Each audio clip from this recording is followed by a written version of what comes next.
For more than a decade, Saturdays and Illegal Curve have been synonymous with one another. With insight, analysis, and interviews regarding the Winnipeg Jets, the Manitoba Moose, and all around the NHL, here are Dave Minuk, Ezra Ginsburg, and your host, Drew Mindell. The Illegal Curve Hockey Show starts now.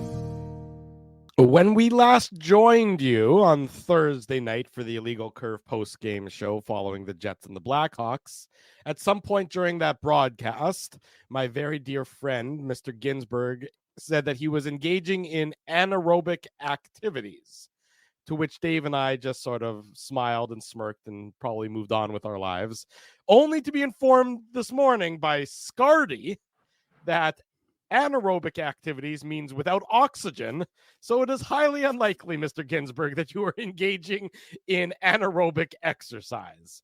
And That's with false. that, I was shoveling and I wasn't breathing and I needed oxygen, so that was anaerobic activity. So oh man, shoveling the first time was a lot easier. I mean, like most good Manitobans, you have to do an initial shovel. You don't wait for the snow to end. You have to go out there and do a pre-shovel, right?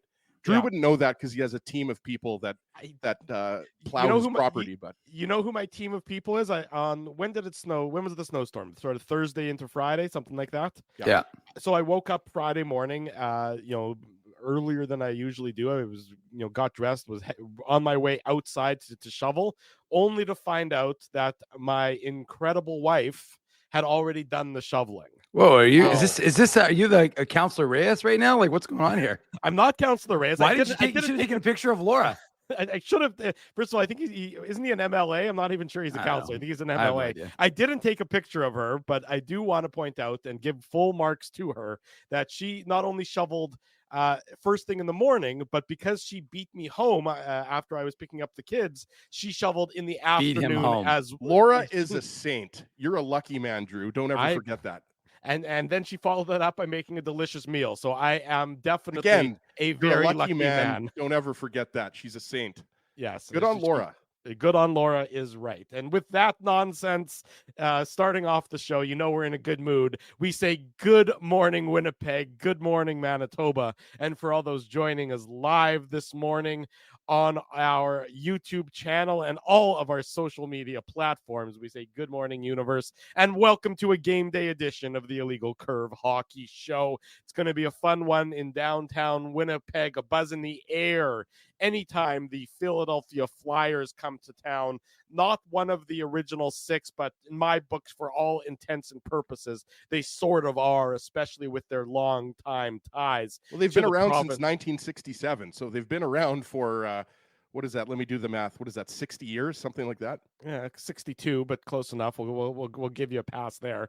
No, hang on, that's not right. I'm like, not 62. That's 57 years. Sorry, I did addition instead of subtraction there. It's not like my dad's a former math professor or anything.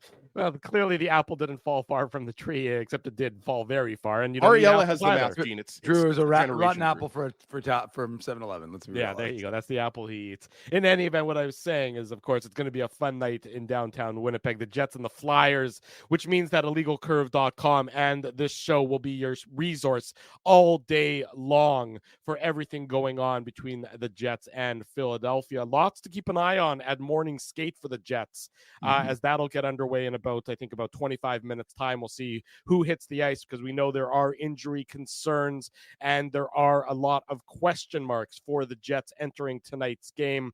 Mark Scheifele. So we'll start with him after he left early in the second period on Thursday night against the Chicago Blackhawks.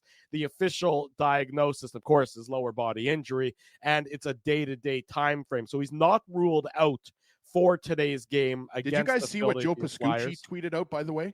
I didn't. What did Joe tweet? Are you know the video about Robertson? Did he get? Is that who Scheifele got mixed up with? Yeah, at the end of the first period. Yeah. So for those who don't know, Joe Pascucci went back because remember on the post-game show we were trying to figure out if something happened, a few shifts earlier, and it looked like he got tied up with Robertson as he was taking a shot. Yeah. As he was taking a shot. So it still doesn't tell us exactly what it is, but it's safe to say that it's, what did we say, upper, lower body, groin, whatever it is. Yeah. But as Rick Bowness said, I mean, Dave knows because he was there yesterday. Rick Bowness said that he took himself out of the game on purpose as a precaution, and we're not quite sure. There you go. I think we're going to play it here. Yeah, we are going to play the video here. This is courtesy of our good friend Joe Pascucci, of course. So you watch Scheifele. He's about to get it when he gets the shot, just right here, and boom. Oh. You see his leg kind of. Yeah. So it gets tangled up there. Yeah. Fall awkwardly to the ice. So Joe is speculating that that's where it occurred. The groin or the lower body injury may have occurred. So of course we will. If you watch this through, because now if you can see, like, there's that point where Scheifele kind of takes a step to see how it's feeling, and then he looks okay because the period ends, and then he goes to check. Oh, this is the end. This is where he does that. He pulls up a little bit. Yeah, that's in the second period where he. No, I know, but what I'm saying is in the first period, if you watch the end of that video, because I went back, I had the tape game recorded, so I watched it, and if you watch the end of that first, he kind of tests it a little bit after that collision, but then he goes straight at it because someone was going after Morrissey.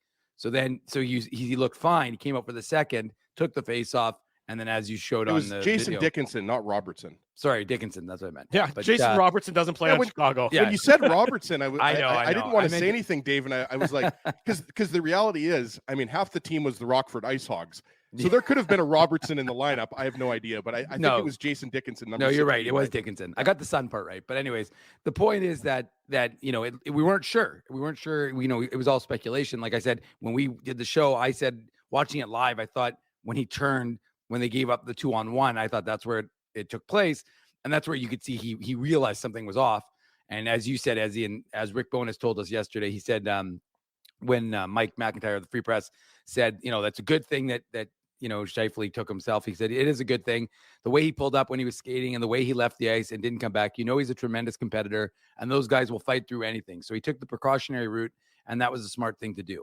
And look, none of us were expecting day-to-day, to be honest with you. I mean, everyone was certain it was going to be and again, when the team says day-to-day, it could still be week to week. Like, you never know what day-to-day is going to be. David Gustafsson traditionally is day-to-day, and that usually goes on. I mean, when was the last time he played? December 29th. So it's already been a few weeks for a guy who's dealing with something that seemed fairly inconsequential. But what I'm getting with Mark Scheifele is we weren't certain where it was going to go, and we weren't certain what was going to happen. And then what they do is they end up recalling Rasmus Kupari from the Moose. So he plays the one game against Belleville on Wednesday. And are we going to give me my props here? Yeah.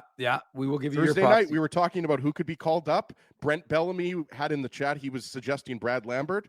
Who said that it could be Rasmus Kupari, this guy? Well, who said it wouldn't be Brad Lambert, this guy? Because I didn't think it was. You guys both get all the dap in the world. You're Check both out very our big smart. brains, right, Drew? Yeah, big your brains big on brains are Brad. intimidating me as per usual. And also worth noting, of course, that Nikolai Ehlers left practice early as he's dealing with something upper body related. Yeah. And Cole Perfetti's not at 100%. So the option of him moving to center was sort of poo-pooed by Rick Bowness because he's dealing with a wrist injury, which would impact faceoffs. Well, and the funny part, Bones was, sorry, Dave, I just wanted to say Bones was like just dropping like nugget after nugget. Because I don't think anybody like knew anything about the Cole Perfetti injury at all. The best part about it was nobody knew even after Rick Bowness was speaking. But you got to remember, Dave, you mean All-Star Rick Bowness? All-Star Rick Bowness. But you got to understand, like, so we're sitting there in the Matt Frost Media Center. Rick Bowness does his media availability, of course, available on our YouTube channel, or on illegalcurve.com in the practice report. But the fact of the matter is, we're talking about Scheifele. Okay, that's significant. Then he mentions Ehlers, sorry. So he leaves, early and again, dealing with an upper body. Axel Jonsson Fjällby, he gives an update saying he wasn't on the ice yesterday. He's still dealing with illness. So he, didn't skate yesterday. And so so what happens is we're in the work area of the Matt Frost, and it was actually just Scott Billick and I left at that point. And I'm listening to the video of Rick because I'm just, breaking up the topics on our YouTube channel. And I'm listening to him. And then I hear him say something about Cole Perfetti in his wrist. And I'm like, oh, that's significant. I'm like, I didn't even catch that when he mentioned because John Lewitt asked him about who would potentially move to center if Mark Scheifele is not available. Mm-hmm. And he said, would it be Cole Perfetti? Would it be Gabriel Velarde? And then that's when Rick offered the idea of Cole Perfetti. But to be honest with you, we all missed it. And then I mentioned it to Scott, and then Scott was like, oh yeah, he did say that. And then we kind of went from there. But it was just you're right. Nobody was expecting him to kind of give that sort of level of detail because usually he's so caged. So I whether it was an inadvertent slip or not, regardless, it did give us a little insight into the fact that Cole Perfetti is dealing with something. And yes, look, it's the middle part of the season. Everybody in the league is dealing with something, but it was just something that we weren't aware of that Rick Bowness volunteered. And it's unusual, I would say. And Drew, I'm not sure if you want to talk about, the potential, what the Jets might do if Scheifele and AJF are out of the lineup, but it's probably the most complex situation if you think about it, right? Because Gabe Vilardi is obviously playing so well with Scheifele and Ehlers, right?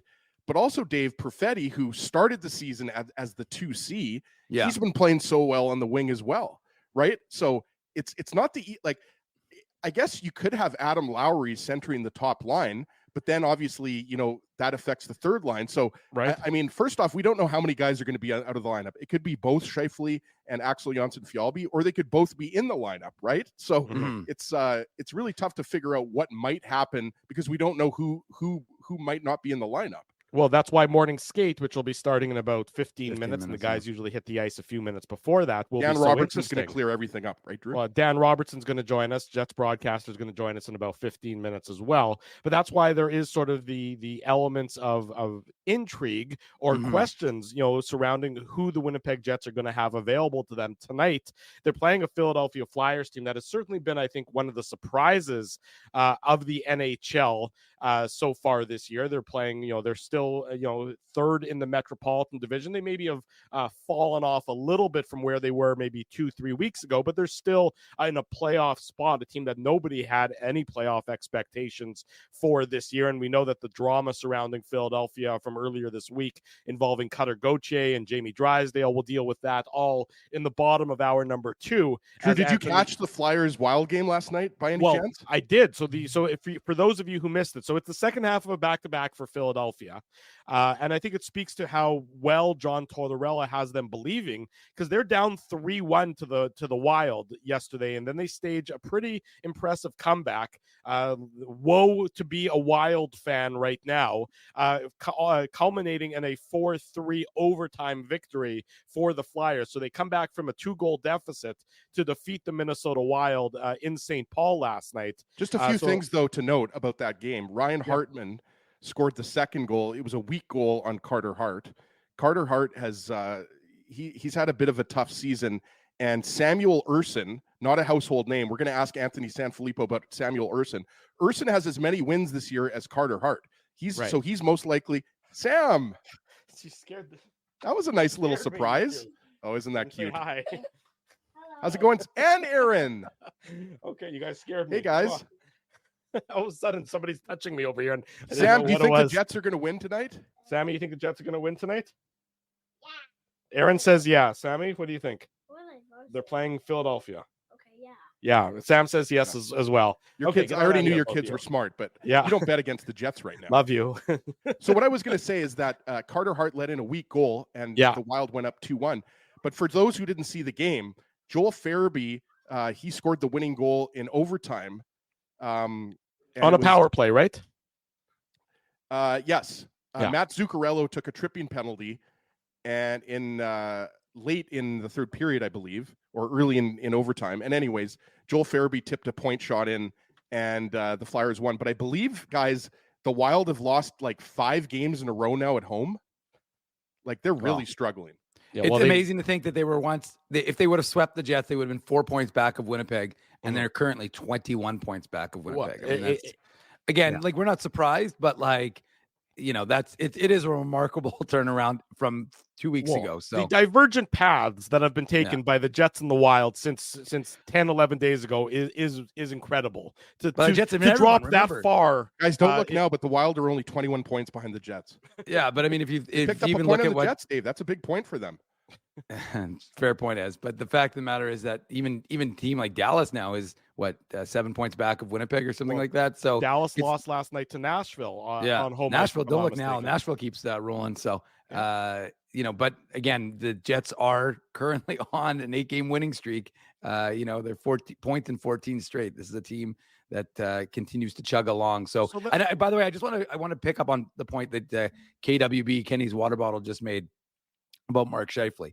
My anticipation for today would be that you're not going to rush him back. I Why agree. would you? Why would you take a risk of doing anything that's The going Jets need the to? points right now. Yeah, exactly. So you can afford to sit him. I mean, obviously, like I said, Rasmus Kupari clearly ready to go. I mean, he had some rust in the game. That camera angle in Belleville was atrocious. So when people were asking me yesterday at the skate how he looked, I'm like, I couldn't tell you. They were all ants. It was a terrible camera. But the fact of the matter is, he got in a skate. They would have obviously liked him to play last night in Laval and again today in Laval before they recalled him. But he's clearly ready to go, and so they'll bring him back. And Rick Bowness did say yesterday that he anticipates Rasmus Kupari playing. And look, if Mark Scheifele can't go, then they'll ultimately, I would suspect, they'll just go 11-7. But or if Axel Jonsson-Fjällby, I should say, also can't go. But if they've got Rasmus Kupari in, they've got enough forwards to go 12-6. And again, like I said, the way this team is chugging along, we talked about it with Cole Perfetti and Vladimir Mestikov yesterday, both, just that next man up mentality. And so we'll see if they can do it. But I just want to get the point, like in my if I was guessing, and like you said, we'll find out in 10 minutes where we can remove it from a guess. But I would think that they wouldn't take a risk. I'm getting those vibes as well that Scheifele's not going to play. That's just a hunch. Yeah. But I don't think you say day to day unless there's a good chance that he might not play. Like you could easily just say, it's a game time decision. Because these guys, coaches, teams, they're very careful with. I mean, they know exactly what they're going to say. Rick Bowness knew exactly what question was going to be asked, right, Dave? Yep. So now, at the very least, it's 50-50. So let's go on the presumption that Scheifele doesn't play for tonight's game. And I would agree with you, Dave, that it wouldn't surprise me if they went 11-7. They were almost going to go 11-7 on Thursday night against Chicago. Logan Stanley took warm-up skate. Right. And regardless, we can deal with the concept of Logan Stanley over Declan Chisholm in that role, another time during the show today. So if it is 11-7, how do you foresee, the line juggling occurring? Do you move somebody that's had a great deal of success on the wing up the middle, like a Gabe Vilardi, or do you try and maybe move a Lowry up? Do you leave maybe the second line intact with Nemesnikov? I mean, again, coaches usually defer to making as few changes as possible, at least to start a game. So how do you foresee the Jets sort of lining up to start tonight against Philadelphia, with the asterisk being that we expect Scheifele to not necessarily be in the lineup? Are you talking to me? I'm talking to you. Oh, well, no, Robert De Niro and Taxi Driver there. Yeah, you talking to me? No, I mean, look, I think it's a good question, and I guess we could just save the segment for 15 minutes from now when we know the answer. But I guess, look, you're right. Rick Bowness was asked about that, and that's the problem. Like, we don't really have any sort of insight as to what he's prepared to do. Is he just going to throw Rasmus Kupari into the Scheifele spot? Is he going to move Morgan Barron? Morgan Barron, you got to remember, has also had played some center. So maybe Morgan Barron moves up, because we've been talking about Morgan Barron deserving a little more opportunity. So maybe he moves up to a center role. And again, 11-7, depending on if you go 11-7, if they go 12-6, we asked about Adam Lowry, because Adam Lowry, you remember, got the move up. And what happens? The Jets got 2 goals when he was up, moved up ahead. So, I mean, look, here's the reality. I think if it's one game, I don't think any line is so sacrosanct that you can't actually adjust them right now, right? Like, I would imagine, Dave, that sorry to cut you off. No, it's fine. But Gabe, I would imagine, we have the comment. I'll post it here from Bob's videos. I would imagine if they're going to move a guy from wing to center, I would think it would be easier to move Vilardi, just in the sense that we know that Perfetti's dealing with an injury, right? So I do think that factors in a little bit, right? Like, it was a wrist, if I'm not mistaken, that Bowness mentioned, right? So face-offs, I mean, yeah, he's not going to. If look, again, we're playing speculation station here, but if Scheifele isn't ready to go and AJF isn't ready, I mean, we know Kupari is going to be in the lineup. Rick Bowness said specifically, not verbatim, but he said that that Kupari is going to go in the lineup. So we know one of Axel Jonsson-Fjällby and Mark Scheifele isn't playing, right? So Kupari is a natural center. So obviously, Kupari, it makes sense. You plug him into the fourth line, and then Morgan Barron and Dominic Toninato. I mean, actually, that's not true. Kupari, I guess, could play on the wing with Toninato centering. But the point is, I think, Vilardi and Perfetti obviously were drafted as centers. My best guess, I think, I'll get your take on it, guys, but I would imagine that it would be maybe Velarde moves to center.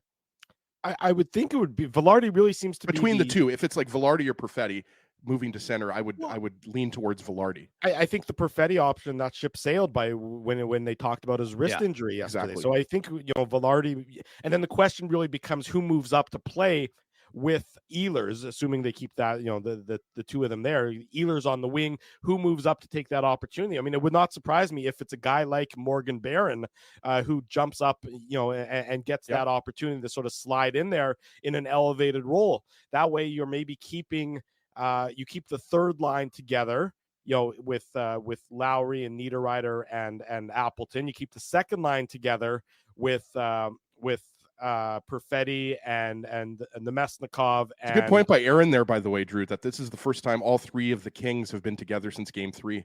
Yeah, exactly. So maybe you move Barron up to play in that, give him an opportunity to play in an elevated role, having done really the yeoman's work on the fourth line for so long. See if there's, even if it's only a one night or a 2-night audition, I think that he probably earned that opportunity to move up and get some of that bigger playing time. And again, the Jets, the timing of this is never ideal. Let's assume that, Scheifele's out, but the timing of this isn't ideal, but you're really entering a bit of a soft spot in the schedule after tonight's game. You play Tuesday, so you got 2 days off, or and then you play Saturday, and then next week you only have 3 games. So really, there, as our buddy Mike McIntyre mentioned, after tonight the Jets have 5 games in something like a 20+ day stretch. So if you're going to get banged up, this is the time to really do it. If there's, they've been banged up. And we should mention, Drew, that that's because of the All-Star break, just for those people who don't know. I mean, obviously, a lot of people know that. All-Star break and bye week. There you go. So that's why there's so few games. But I think it's going to be very interesting. And, you just mentioned that you have 2 days off before the game against the Islanders, and then you have another 3 days off. I forget who they play next after that. Well, who do they play after the Islanders? So Mitchell Clinton, Jets analyst on CJOB Power 97, the radio broadcast. It's an optional for the Jets this morning, so maybe we won't get that much more insight. But a very interesting perspective is that Kyle Connor is on the ice in a regular jersey. Yeah, we had a feeling that was going to be happening soon. Yeah. I mean, he's looked so By good. the way, Drew is not saying that Connor's going to play. That's not what Drew's saying. No. Connor will not be in the lineup tonight. That would be too soon. That would be a stunner. It would be a stunner to me if he was in the lineup tonight. A number one stunner. You're obviously close to where he's going to be in the lineup, barring any sort of setback. He's going to be in the lineup, if not Tuesday, then likely Saturday against Ottawa, probably, given that you're going to have some practice time this week, given that you're going to have some opportunity to get him into some battle drills and some contact and everything else, which means by my, I'm not a calendar whiz or a mathematician, but I believe that would put him ahead of schedule, if not mistaken, right, Dave? Yeah, well, he took the injury was suffered on December 10th. So, you can do the math. We're at just over 4 weeks now. Right. And Rick Bowness didn't want to suggest that he was going to be coming back way ahead of schedule. And what the original prognosis was 4 to 6 weeks, was it not? So I thought it was 6 to 8. Or 6 to 8. Was it 6 to 8? Honestly, the problem is they throw it around like it's no big deal. 4 to 6, 6 to 8. Yeah. So regardless, that next game, by the way, is that I was talking about after the Islanders game is Ottawa. Ottawa next Saturday afternoon. Yeah. So it's but we could see it from his skating. His skating looked good yesterday. He and Mark Scheifele had a little 2-on-1 chance, and you're like, this guy probably won't be in it. And we've been talking about it, while watching practice. It didn't seem like he was going to be in a non-contact jersey for much longer. And he and Gustafsson even were involved in some things that were pretty close to a contact yesterday during practice. So not a surprise that Kyle Connor has switched out of the non-contact to a regular jersey. Well, there you go. So that's so far what we know from the morning skate for the Winnipeg Jets. So why don't we head to break? I can see that Dan Robertson is getting queued up to join us. So let's take our first commercial break. When we come back, the Jets play-by-play broadcaster on TSN3 joins us. And, of course, we'll bring you the latest from what happens at morning skate ahead of this evening's Jets-Flyers game. It's the Illegal Curve Hockey Show. Drew Mandel, Dave Minuk, Ezra Ginsburg, our good friend Dan Robertson up next. You're live on our YouTube channel. 9:30 in the morning, bottom of hour number 1. Welcome back to the Illegal Curve Hockey Show. Saturday morning, later tonight, the Illegal Curve post-game show, following the Jets and the Flyers. I'm your host, Drew Mandel. Dave Manuke's in the right. Ezra Ginsburg's in the bottom middle for now, because we're pleased to welcome to the program from TSN 3. You know him as the Jets play-by-play broadcaster on the TSN broadcast. Our good friend Dan Robertson joins the program. Dan, good morning. Nice to see you. How are things? Things are well. Thanks for having me on. It's our pleasure to have you on. Here's a quick update from morning skate. We mentioned Kyle Connor in a regular jersey. Nikolai Ehlers is on the ice. Rasmus Kupari is on the ice. And Axel Jonsson-Fjällby is also on the ice for the Jets ahead of this evening's game against the Flyers. So let me ask you this, Mr. Robertson. If Mark Scheifele is unable to go tonight, how do you foresee the Jets sort of rejigging the forward lines to account for that absence? Well, I suppose Kupari would come back in and maybe people would bump up. They would just change the line combinations. I don't know if it would be as simple as Nemesnikov being sent to the first line and Lowry to the second. I don't think that would make much sense, really. I guess the other side of it is, and I skip morning skate too because we're not doing the game tonight. So any chance I get to skip morning skate, I always take it. So the thing is, I guess you don't want to have to rely on Kupari if he is going to play for too many minutes because he's been off for so long. So maybe he centers the fourth line and gets kind of spot duty, and they scramble things up a little bit. But it doesn't seem to matter who's in or who's out the last little while. They all play the same when they don't have the puck, as Rick would say. They're looking great. Dan, what's it been like for you as a play-by-play broadcaster to cover this first-place team? Because I imagine your approach hasn't changed. But I think you would agree that last year, especially in the second half of the season, I mean, there were some pretty bad stretches, a lot of losses for the Jets. They were one of the worst teams in the league in the second half of the season. So what's it been like for you and Kevin, to call a team that's having so much success right now? It's a lot of fun for us. We both realize, and we're the first to say, we don't work for the Jets, but you want to see them do well. I mean, we're around them. We travel on their plane and stay in their hotel and that sort of thing. So we're not part of the team, but we know the staff well, and you like to see the hard work rewarded. I mean, I've been around long enough to know what it's like to deal with some teams that are terrible. I mean, I did Canadiens games for 8 years, and through eight years, a lot of teams will be up and they'll be down. And there was some really games. There'd be games in November with Sergio Momesso and I would do the games together. We'd look at each other and say, this is over already. We've got, how many months, 4 or 5 months ahead of us of losing hockey. So, but it's good. It makes you, I don't know, it gives me anyway, a little bit more energy. And Kev always has a lot of energy too. So it's a nice feeling to kind of, like, I'll just give you an example. The other night they're playing Chicago, obviously, and Chicago's run down and decimated. By the other side of the coin, the Jets have been really busy and they were trying to find their energy, but you still sort of thought, okay, they're going to win this just because they found ways to pull it out. And I'm just thinking, God, I want a Jets goal to call, because I had the feeling that if and when they did score, the place was going to go nuts because it was filled. And I think you can feel too, not to get too far off track, but that there's a lot of energy building within the fan base. So then they score once, and then when the Ehlers scored, it's like, all right, this is what we're here for. So that's a long worded way of saying it's a lot of fun when the team, whatever team you're following or calling for, is going well.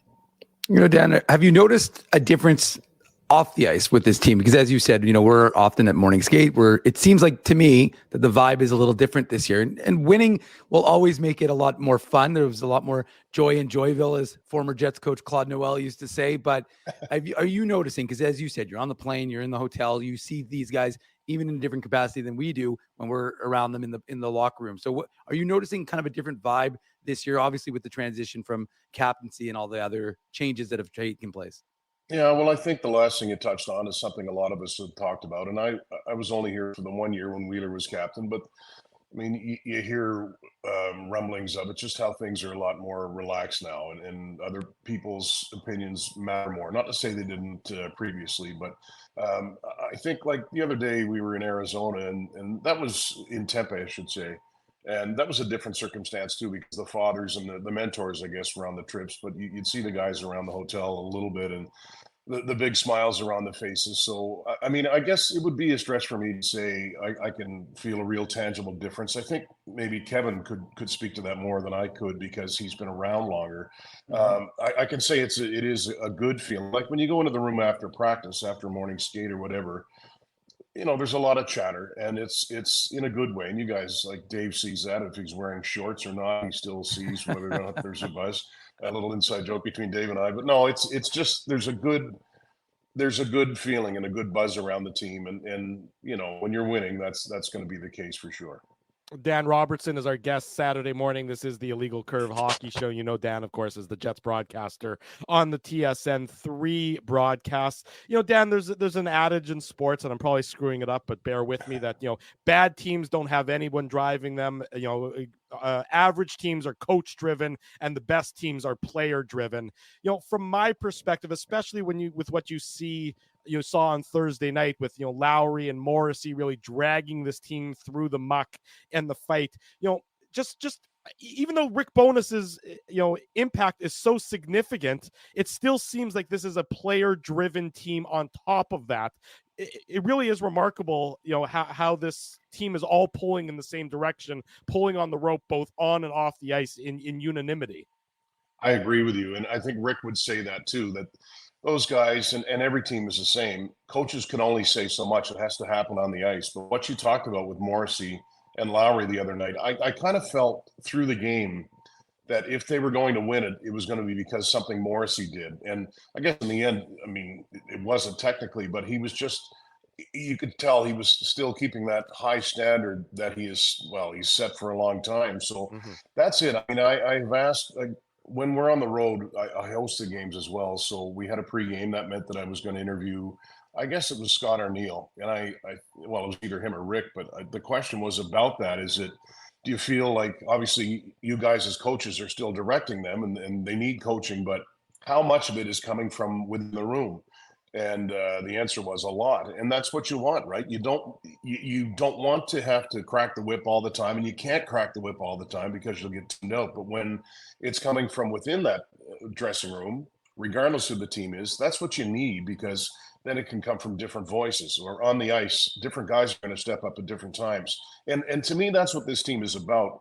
I think we showed a full page graphic the other night about the different number of game-winning goals or where they've come from, and just and that's just offense, but how it's spread across the board.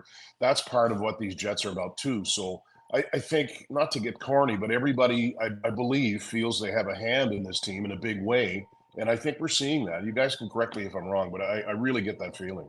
No, I don't think any of us are going to disagree with that, Dan. I think this might be maybe the tightest knit group we've seen in the 13 years we've been covering them. It's definitely a lot tighter than the last, let's say, 3 or 4 years. That's for sure. And obviously, as you mentioned, winning helps. You mentioned Rick Bowness in your answer there. And it was announced, I believe it was announced yesterday, it might have been announced a couple days ago, that Rick's going to be going to the All-Star game. And he did mention that he will be attending. And I wanted to ask you, I mean, first off, I mean, how beloved Rick Bowness is. There's not one person, at least that I've come across, that said anything bad about him. And, especially with the health of his wife, Judy, and he had to leave the team a little bit. You mentioned Scott Arniel. He had to take over, and he did an admirable job. I think you'd agree as the head coach. The Jets didn't really, miss a beat when Arniel was behind the bench. But just how nice is it for Rick Bowness? I know he was downplaying it a little bit, and he was saying that, that's, a team recognition, and he wouldn't really, and he's not a guy that's, he's a humble guy, that. But just how nice was that for him, to get that recognition and go to his first All-Star game, which is surprising considering how long he's been in the league. Yeah, he's going to be 69 years old this month. And when you say how long he's been in the league, I kind of grew up a Pittsburgh Penguins fan. And, I say grew up in the mid-'80s when Lemieux came into the league. I kind of latched onto him. So you fast forward to, I guess it was the spring of 91. And they were down 2-0 to the Bruins in the semifinal. They go back and sweep them. And Rick was the head coach of the Boston Bruins. I was 22 years old. So that gives you not 22 anymore. That gives you an idea of how long he's been around. And when you bring that up to him, he kind of laughs. But not just the fact I'll say, I'll start a question by saying, you've been around a long time. They'll say, yeah, thanks for reminding me. But it's a feather in his cap, right? It's something well deserved too, because if you look at it, you go back to last year, and I don't want to say we forget this, but I want to remind people when he started, almost immediately he got COVID, and that hung on to him for a long time. Remember, he was doing some of the press availabilities, and he kind of had to stop. So he didn't make much of it, but it bothered him, obviously. And then things with Judy this year. So there were times when I thought, is he just going to say to hell with this? Like, I've coached forever. I don't need this. I'm going to step down and let Arnie take over. But as soon as Judy was ready to go, he's right back in there. So that speaks to his desire to win. We all know he got to the final a few years ago with Dallas, and his perseverance. So I'm glad. I mean, some people, whether, I'm sure there's players, and that's probably a different thing, who get elected to go to the All-Star game, get chosen to go every year, and they're like, yeah, whatever. But this is great for him. And I hope people I hope there's a lot of stories written about it when he goes. I hope there's a lot made of it, because he deserves it. I mean, he came in and he made changes right away, right? He took the captaincy away from Wheeler, and he talked about culture change. Well, look, we all talk culture. It's changed, right? I don't know how you qualify that or how you actually measure that, but it has, and that's him, right? It's others too, but that's driven by him. So he deserves this. Dan, as you said, you haven't been in Winnipeg long, but it feels like you've been here for quite some time. So now that you have been in Winnipeg, is there anything that's, as whether it's calling games or just being as part of the community that you've taken note of? Well, I don't want this to sound the wrong way or egotistical, because it's not, but a lot of people will come up and say nice things. And so what reminds me is what the team means to the community. And I say community, I don't mean just Winnipeg, obviously. Like, we were in Arizona the other day, and in Tempe at Mullet Arena, we're basically on the concourse. Well, we are. There's a little ride built for us because it's so small, but so many people came by and they want to talk Jets hockey. And it's, I can't take two steps outside the door without people wanting to talk about the Jets. And I knew it would be that way, because it's the smallest market, and I know what kind of viewership this market has always given TSN3, because it means so much to the community. So even though I knew that was the case, to see it and to hear it, it's really cool. Like, and it's what happens is more like 95% of the time, if somebody comes to talk, they don't say, hey, are you Dan? My name is, it's just like, so what do you think of Vlad Domestikov? He's really like they're right into it, right? Like, we know each other, and it's great. So I love that. So that's why I'm hoping that this can continue. I mean, who knows, right? I suppose this time last year we were all saying the same thing. Just a reminder that things can go south. But I get a different feeling from last year, and just to go back to Thursday, and I know that building was probably sold out because people thought Bedard was going to play. But I hope that building keeps being sold out, because there's an energy in there. And I've said this before, long before Dennis was going to move on. Like, when I would come out here to call Canadiens games, I couldn't wait, because it's a smaller building. And one thing that I love is, like, there'll be little sort of subtle plays that are made on the ice where fans will applaud, and I'm like, yeah, these, like, people know what they're looking at here. So it's just kind of great to be part of a hockey community, just sort of involved in hockey in a province and in a city where they love the team so much. And Dan, I'm sorry, just wanted to say one thing. I'm not sure how big of a bagel guy you are. You probably won't be surprised that I'm a big bagel guy, but I don't know if you're aware that we do have a bagel place in Winnipeg that makes and serves Montreal-style bagels. It's called Bagel Smith, and it's located on Taylor Avenue. So I'm just throwing that out there. We do have Montreal. You spent 8 years covering the Habs in Montreal, so we have Montreal-style bagels in Winnipeg. I just wanted to throw that out there. Maybe I'll pick some up and deliver some to you at the game one of these days. I'll be there 15 minutes after we're off the air. That's great. That's good to know. Yeah, there's also a location on Carlton for the record. If you don't want to go all the way to Taylor Avenue, there's one very on Carlton close to the arena. Yes, I live on Carlton. I live in True North Square. So okay, then just walk down the street. Check out Bagel Smith, Dan. You won't be disappointed. Okay, that's great. Dan Robertson, our guest Saturday morning. This is the Illegal Curve Hockey Show. Dan, on Thursday, of course, that's when Kevin, I think it was Thursday, at least the days are blending together. Kevin Shovel-Dayoff addressed the media, sort of his mid-season address, talking about the state of the team. And again, you could sense the pride that was emanating from him over the success of this team. But as so January 13th, tops in the NHL. Everything is going well for the Jets, but that doesn't mean that the status quo is what it's going to be moving forward. What could you foresee the Jets looking to do, come trade deadline between now and say the deadline, which is about 6 weeks away, 7 weeks away? Not that there's a overwhelming priority, but what do you see the Jets maybe exploring as an option? I think they need to get a little more significant down the middle. And when I say this, it's with all the respect of Vlad Namestnikov. He's been very, very good. Mm-hmm. But if you look at a playoff matchup, I think you would do. There we go. Hang on. Sorry about that. It's a very tenuous setup here. I think what you would look at is, okay, the opposing team would come in and they would pay a lot of attention on Mark Scheifele. Mm-hmm. So who's going to drive the offense at center after that? If they could, and Chevy's conservative and he's a terrific GM. I think he's the GM of the league right now. I say he's mostly conservative. We've seen him go and get Stastny or Hayes in the past. I just think that would slot Vlad maybe down to the fourth line. You could leave that Lowry line intact. And if you could get a significant second line centerman, then you're talking. Because I just think after the All-Star break, and everybody will say this, people who've played, people who coach, the level goes up like this, it gets that much tougher to play.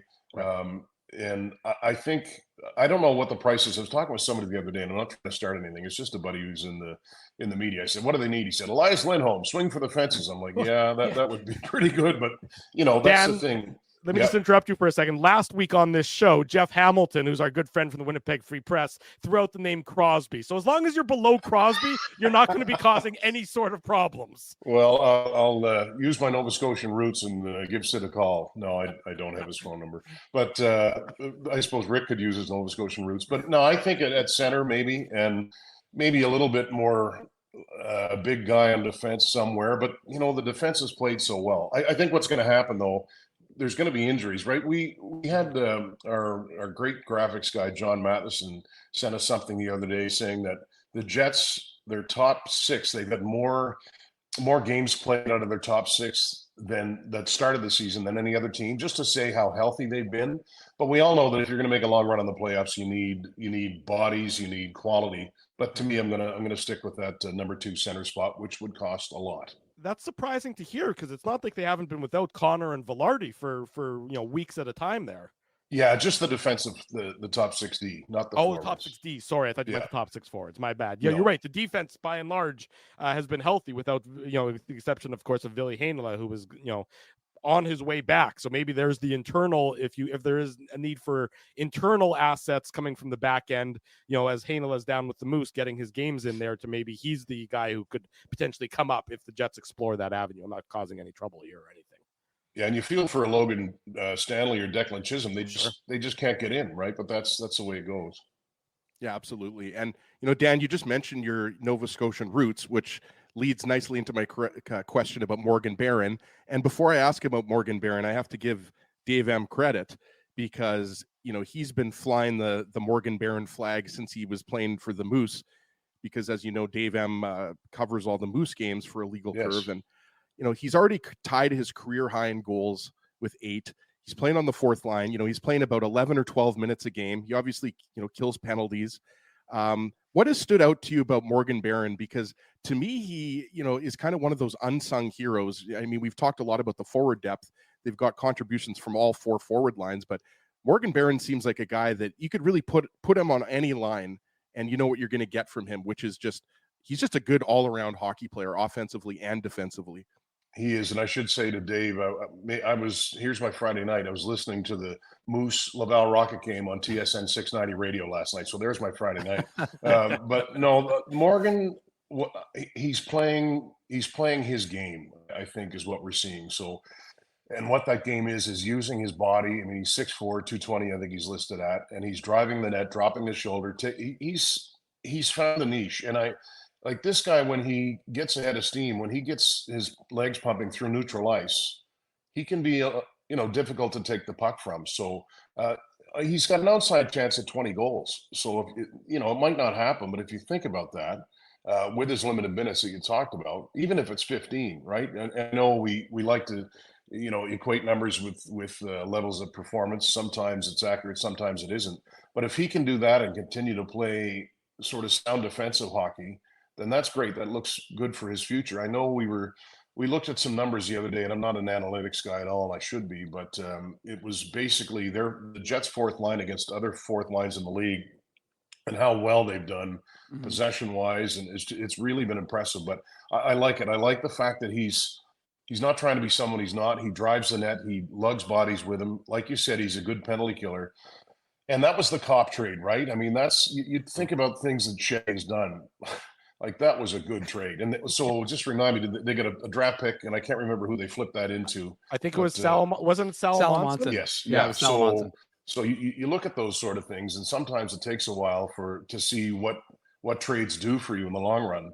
Well, with respect to Andrew Copp, who's a good player, that was a hell of a trade. So, and I like seeing Morgan do well.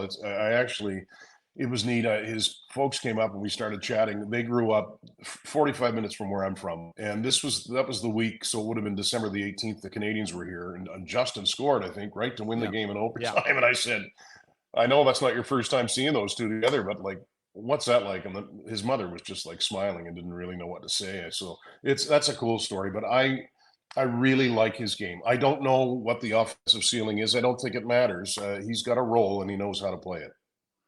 Dan, when we're talking about numbers, we're looking at some of the historic numbers that this Jets club has put up. And which one is the most impressive to you? When you look at it, is it 31 games without giving up more than 3 goals? And the modern record is 35 by the 14-15 Minnesota Wild. Is it the 8 straight wins? Is it the 14-game point streak? I mean, there's so many things that this team has done. I think Drew is on the 11 straight games with 2 goals or less streak as well. So this team has done so many things that have been remarkable since that loss against the San Jose Sharks. What to you really stands out? Well, it's hard to go against that, the one you just cited with the 2 goals or less. But if I go into the 31 games, I mean, you would think there'd be just a no-show in there somewhere where they gave up 4 or 5 goals, but it's just not happened. So just doing my research the other day, it was their goals against in their last 31 is 1.9. Mm-hmm. That's hard to do. I know they've got tremendous goaltending, but to me that's we talked about things being driven from the players, and I asked Rick this when that streak was going. It was maybe 27 games in. He said, "Well, I don't know if the guys know about that streak or if they care, but the point is that they've set a standard." Especially, not especially defensively, but certainly defensively, when they don't have the puck, they'll all play the same way, and I think that's what we're seeing. And they've done it without, stellar penalty killing. It's been better the last little while, and they've not allowed many power plays. But to me, that's part of it too. Like Kevin Sawyer has said this, and he's right, that they've done all this without great special teams. So you would think at some point, either the power play or the penalty killer, both are going to come to life. I think it really only matters when the playoffs start. But to me, the 31 games with the 3 or less, and it all started November the 4th in Arizona. So when we were there the other day, we kind of recapped what they've done in that time, because it's like what Chevy said and the players said, they haven't won anything yet, and it's true. But I think you have to sort of celebrate these little things along the way and appreciate what they've been able to do this season. No, absolutely. The season is such a grind at 82 games that if you don't celebrate the sort of the small victories or the small milestones, then it just becomes far too much of a slog. And I want to just highlight an interesting comment from Eric Duhatschek of The Athletic. And we all know and love Eric and respect him for his years of covering the NHL. A Hall of Famer. Yeah, he is a Hall of Famer. He points out that the 14-15 Minnesota Wild, the record that the Jets are chasing, that season was an absolute doldrums in terms of offensive output in the league. That's the year that Jamie Benn led the entire NHL in points with 87. I mean, 87 points. I'm pretty sure McDavid already has that this year, or Kucherov is getting close to that. But it just goes to show you that what the Jets are doing in 23-24, where scoring is far more elevated than it was in 14-15.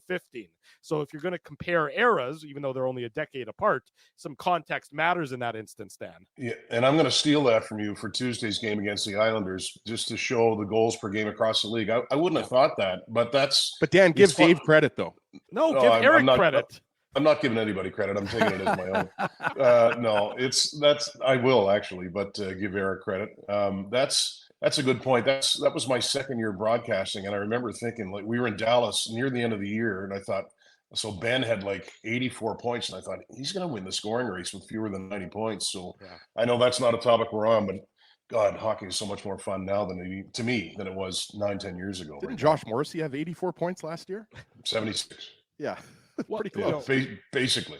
you talk about Morrissey, and there's I don't think that there's a time where he's going to get the credit that he fully deserves. Whether it's a function of being here in Winnipeg or never putting up the points that, say, Quinn Hughes or Adam Fox are putting up in some of or Cale Makar, of course, the benchmark, the gold standard, as far as I'm concerned, among defensemen right now. But just what Josh Morrissey's been able to do on both ends of the ice probably does deserve more credit and recognition beyond just those teams or those individuals who watch the Jets on a regular basis.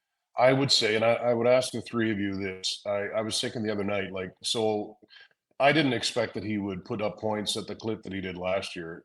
Not that he's a lesser player. It's just that was a special season. And but when I watch him, I don't like. There's not been any step back at all. And I think he's even better defensively. I don't know, maybe let's just, you watch games and you sort of think, wow, does this guy?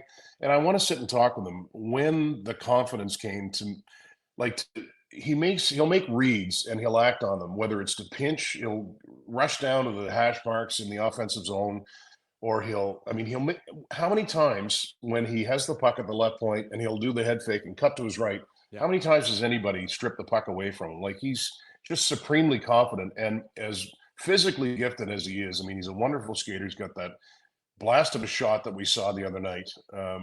To me, his intelligence is maybe the most impressive thing, and it's just neat when you see. And again, I wasn't here to start, but everybody tells me he concentrated so much on defense when he got into the league and was very good at it.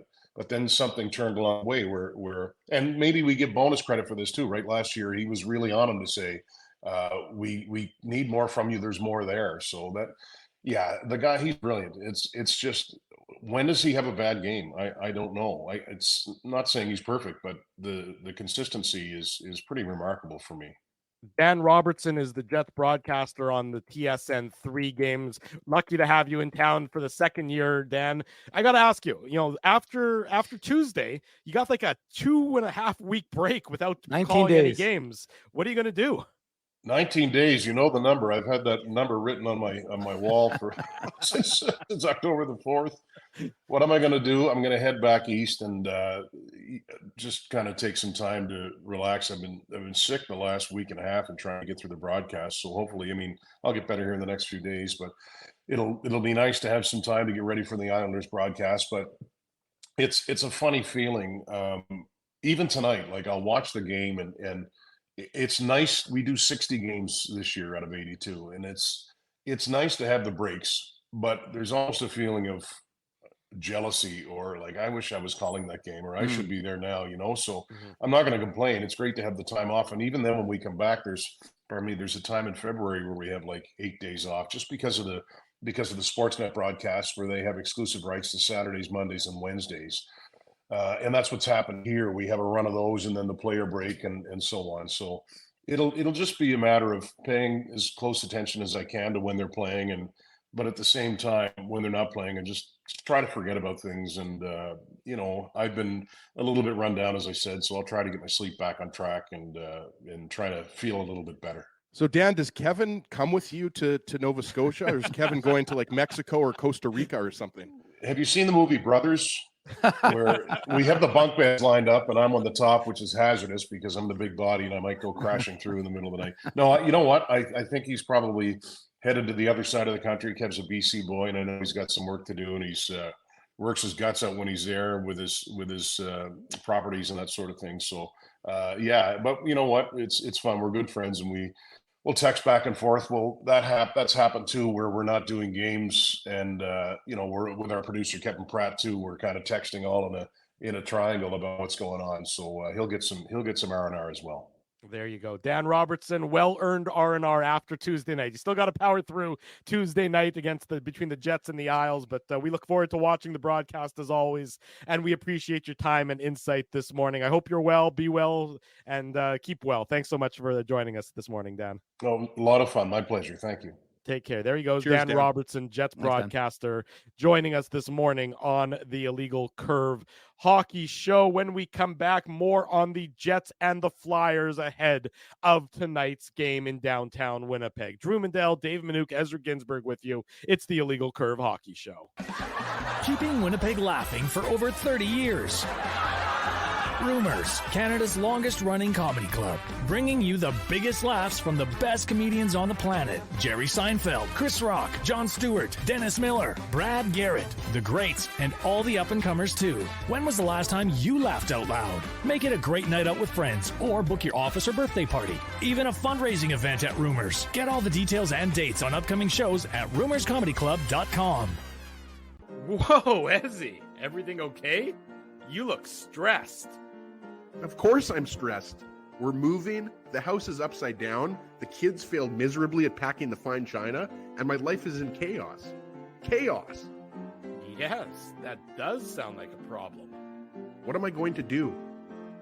Ezzy, relax. Rolly's Transfer Moving and Storage is the answer. With 60 years of experience in moving Manitobans and a track record of exemplary customer service, one call to Rolly's and your stress is gone. No job is too big or too small. Just visit Rollies.com and they will take it from there. Thanks, Dave, and thank you, Rollies Transfer Moving and Storage, online at Rollies.com. Hey, Drew. Ezzy, whoa, what a smile! Yeah, I got my crowns done at Linden Market Dental Center, and they whitened my teeth. I see. They're so bright that every time I smile, they go... We have hockey tonight. Do you have a mouth guard to protect those pearly whites? I sure do. Whoa, they even ting through the mouth guard. Linden Market Dental Center covers all your dental needs, from restorative to cosmetic dentistry, and will fit you with a sports guard for that active lifestyle. 877 Waverly. See lindenmarketdental.com.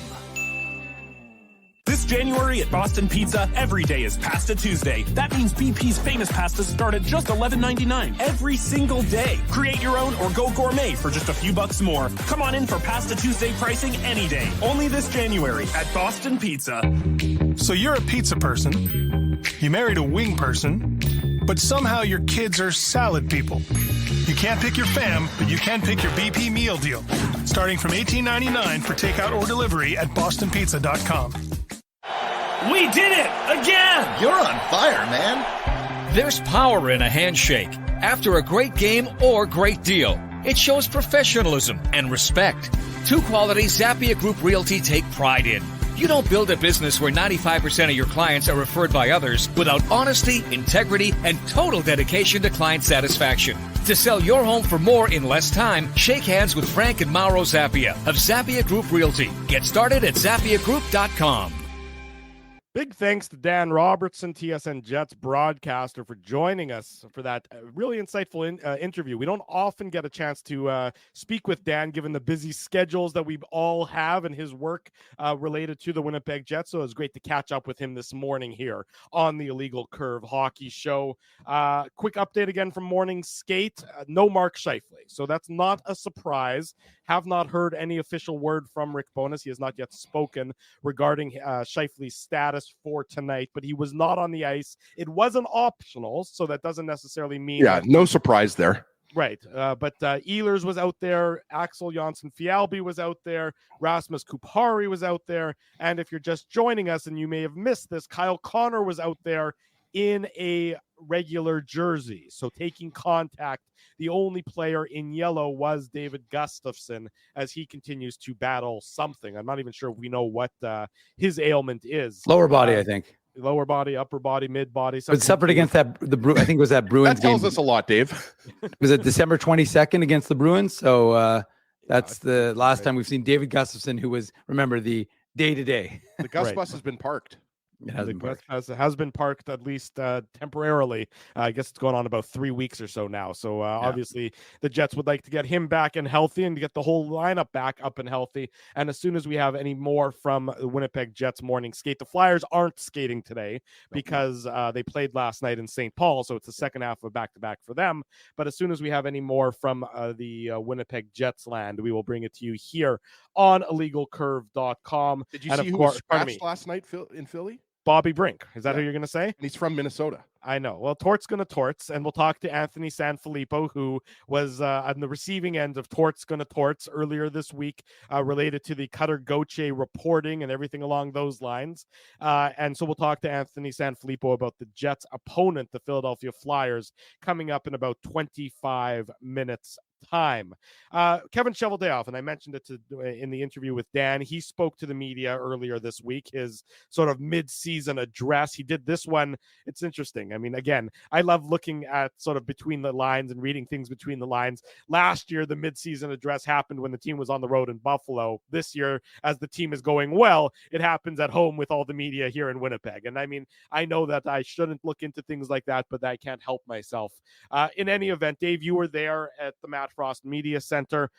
You know, Kevin Cheveldayoff, at best is circumspect regarding sort of the plans and his thinking and his strategy, but you could definitely feel the pride that he was demonstrating and the pride that he was showing for how the team has been playing so far, with the caveat that he did say, look, we haven't accomplished our goal or anything yet. It's been a nice 41 games, but it doesn't really ultimately mean anything because the next 41 in the playoffs are going to be what really matters. At that point, it was 40 games, Drew. But you're right. I mean, I'm kidding. But look, proud. There's no question he was beaming from all the way from Blaine Lake, Saskatchewan, population 500, to his time in Brandon, and then of course being here in Winnipeg, representing folks on the prairies. And Judy Owen of the Canadian Press asked him about that pride he feels, because as you said, Drew, he's his usual self, where he's not giving you too much information. And again, Rick Bowness has been saying this, and it's not surprising that Kevin Cheveldayoff is repeating it. They haven't accomplished anything. They haven't won anything, and they've been here before last year. And while we would all agree that this is a much different team than it was last year, they know the peril of getting too far ahead of their skis, and so they don't want to do that. They don't want to have to take a tumble, and so they're measured. And he was asked questions about making additions to the team, changing the chemistry, what sort of thing that would look like. And of course, not surprisingly, he said that they're having their pro and amateur meetings, and they'll be, those, I think that's happening either next week or the week after. But ultimately, like I said, there was definitely like some pride in this group, pride in his sticking to his plan, right? Because remember, I mean, there are a lot of folks who said, not Ezzy and Dave, just for the record, but there were a lot of folks who felt that this team was needing to be blown up and needing to be the whole process kind of restarted. And Kevin Cheveldayoff, to his credit, stuck to his guns and made the moves that were necessary, trim the fat, if you will. Like, they bought out Blake Wheeler. They traded Pierre-Luc Dubois. They brought in guys who, as Rick Bowness would say, want to be here and want to be Winnipeg Jets. And ultimately, they've been rewarded. Again, look at the seasons that, I guess the only notable thing that we really learned was that he had some sort of conversations with Brendan Dillon and Dylan DeMello, who are both UFAs at the end of the season. But the funny part about that is Chevy loves conversations. He does love a good conversation, but it's amazing to me because I'm in that press conference. I'm listening to his words live, recording them for our YouTube channel, and of course, illegalcurve.com. And it's amazing the headlines that I read after the fact. It's like, Kevin Cheveldayoff has opened negotiations with, it's like, no, he said he had a conversation. He didn't say he was opening negotiations. That was on TSN. And I was like, boy, that's someone who got their headline completely wrong. But ultimately, he talked about DeMello and Dylan and having, chats with their agents. And then Elliot Friedman on 32 Thoughts made a comment about how the Jets would like to keep Dylan DeMello. So they're, Brendan Dillon 33, Dylan DeMello is 30. But ultimately, it was a very typical kind of mid-season address with Kevin Cheveldayoff. We never really got anything of uber significance, I would say, other than, Did anyone like I ask said, about Cole Perfetti? Well, just even in terms of him being as at the center, you mean?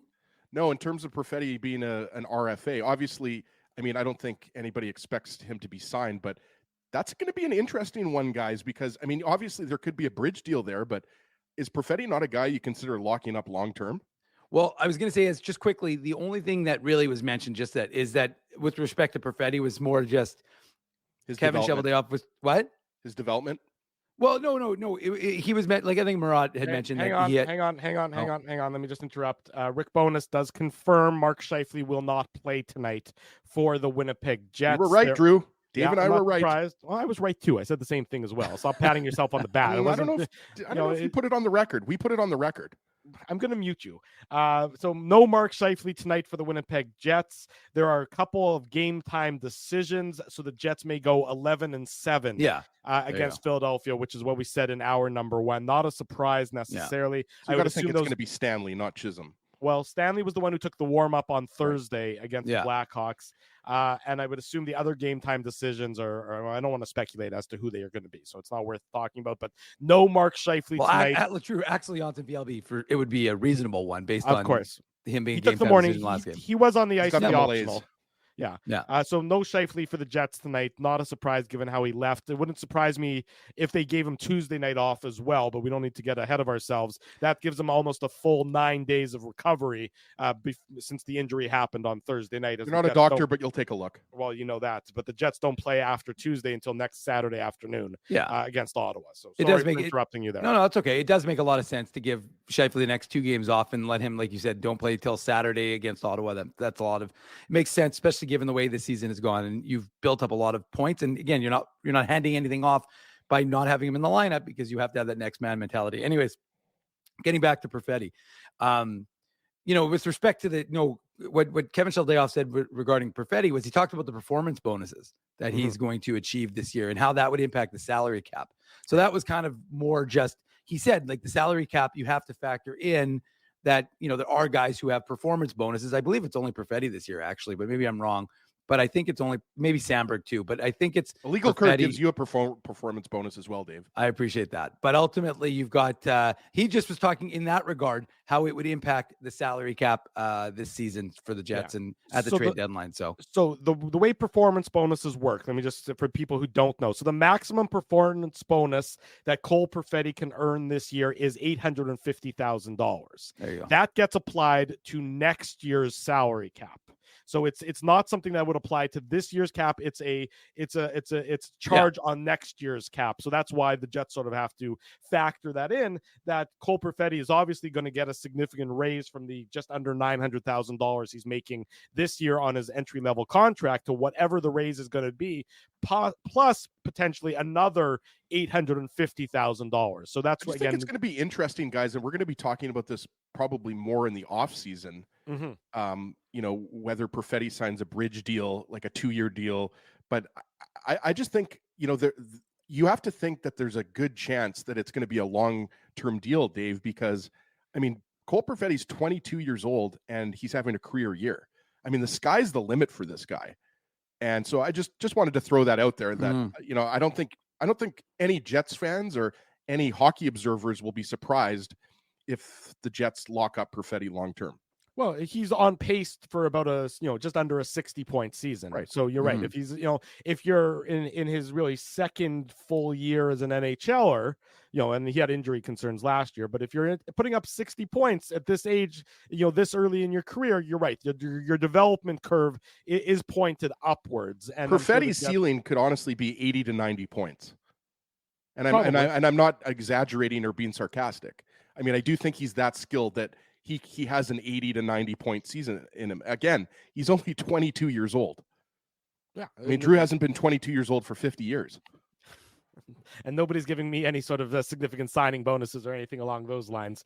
But you're right. So that's, that is the Cole Perfetti question is one more for the offseason, certainly. But going back to sort of Chevy's comments, and you mentioned, he's had introductory conversations with DeMello and with Brendan Dillon.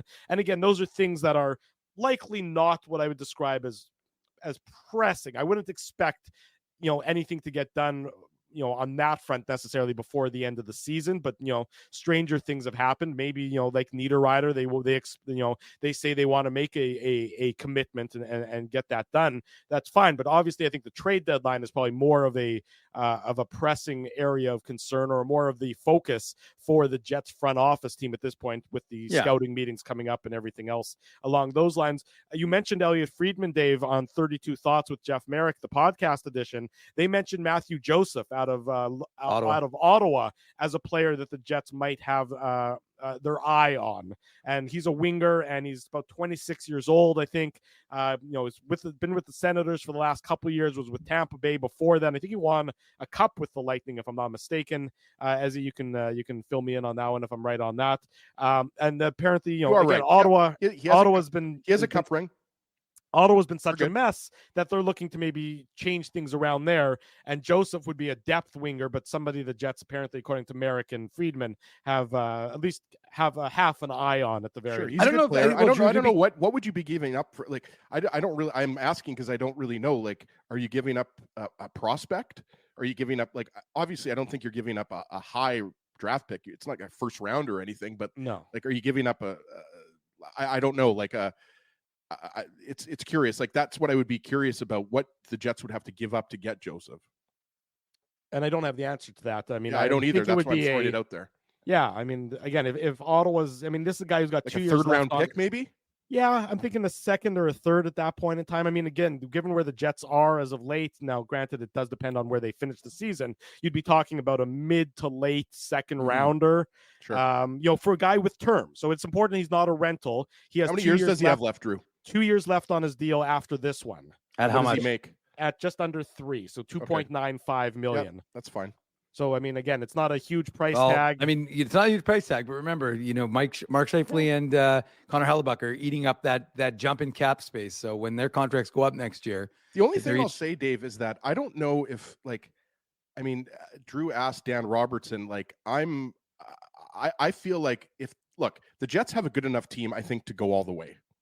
I really do think that the way they're playing this year, they have a good enough team. I think as Sam Mindell returns, how's it going, Sam? Keep going.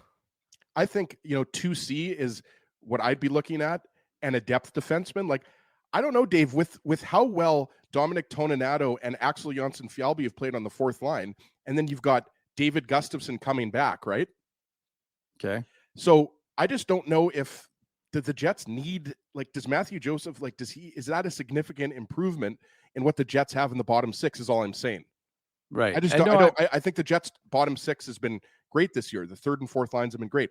Look, it could maybe Mason Appleton bump down to the fourth line and Morgan Barron goes up to the third line, or maybe Alex Iafallo gets bumped down to the third line, right? I'm just saying, Matthew Joseph, to me, I don't know if he moves the needle that much for the Jets. Well, the question is, why do you need a winger?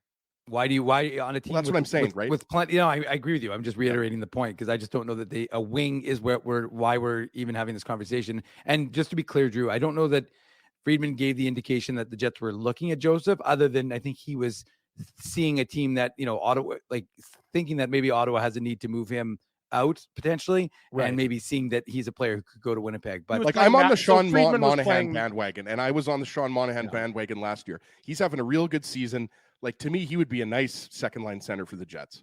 I think Sean Monahan is the guy that a lot of people are sort of looking at. Now, he's a pure rental, of course, unless you re-sign him. Yeah. But he's a guy that, he's defensively responsible. I'm sure that getting out of Montreal, he can win faceoffs. Getting out of Montreal would probably rejuvenate him a little bit. Although, remember, he's been pretty good in Montreal. When he got it, the Flames basically, it was a bit of a salary dump that the Flames did to get him off their books and go to Montreal. And he sort of found himself again in Montreal. But any of these players who are going from teams that have no hope of the playoffs to a team like the Jets, or a team of the Jets ilk, they get just an energy boost going from a season of doldrums to a season of potential. And so I think Sean Monahan, face-off guy. You probably only have to give up, what, Dave, a second-round pick maybe? I mean, you got Nino Niederreiter with an extra year in his contract last year for a second-round pick. I don't think you necessarily have to give up a first-round pick. And then the other part of this, guys, is like, you could make a strong argument to the Jets at this point really need to make any trades, with Ville Heinola going to be back soon with the Jets, and Kyle Connor coming back soon and David Gustafson coming back. Like, I think you can make a strong argument. Jets are first overall in the league right now without Kyle Connor, without Ville Heinola. Yeah. I think there's a strong argument to be made that the Jets really don't have to do a ton at the trade deadline. Again, I'm not saying that that's what they're going to do. I'm just saying that, like, do you want to mess with a good thing at this point? And by the way, there's a lot of time before the trade deadline. So, I mean, a lot can change in the next, what is 7 weeks away, right? Yeah, 7 weeks. Just to jump off Ezzy's point, I think that it's a fine line, right? You have the chemistry of the team that has brought you here. These are the horses. These are the horses that you've ridden for the last, since September, right? And we're January now. So that's a number of months that these are the guys who have gotten you there. And are you going to upset the apple cart by making too significant a change? Now, Drew, you're, I know, on board, and you've often advocated that you don't wait until the trade deadline. You get those moves now so you can get the guys into the lineup, right? Get them acclimatized to the culture and be part of the system so you don't have that sprint from the trade deadline to the end of the season. But and theoretically, they help you for more games that way. Of course. But again, it's also just that idea that you're now building chemistry with those guys. Right. To me, it's about depth. And it's about depth that you have to factor in injuries, right? And so, look, the Jets have gone through injuries right now, and it's great. And I agree with Ezzy. Could this team, as it's constructed, when 100% healthy, challenge for a Stanley Cup? They clearly can. They're the number one team in the NHL. So they obviously have the ability to do that.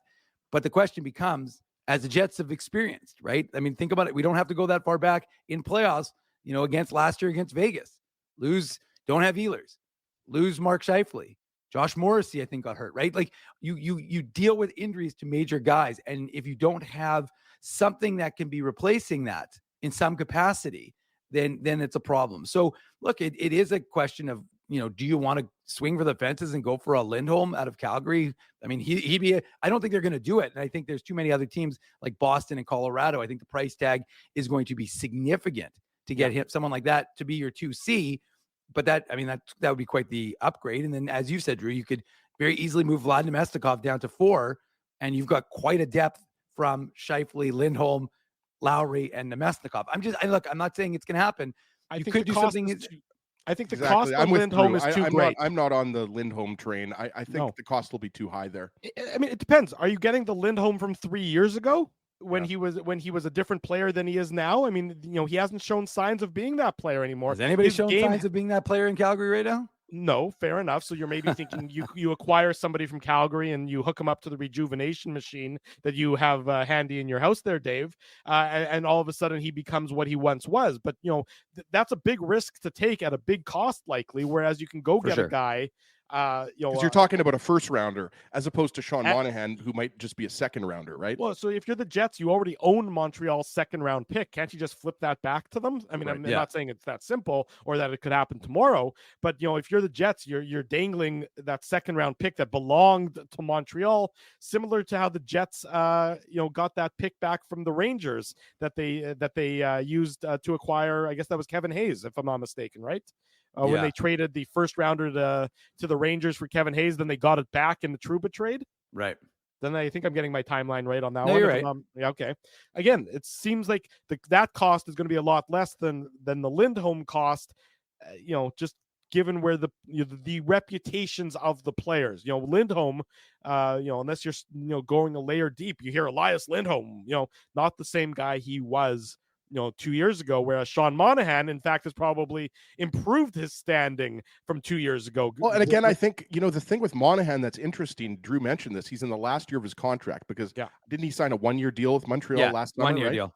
So like $1 million a year. 1.97 or something and like he's that. on a team that obviously has been out of a playoff spot for the majority of the season. So he's motivated to join a team that is at first overall in the league, right? And again, this is all speculation, guys, right? Like we're not, this isn't the, Jets should acquire Sean Monahan show.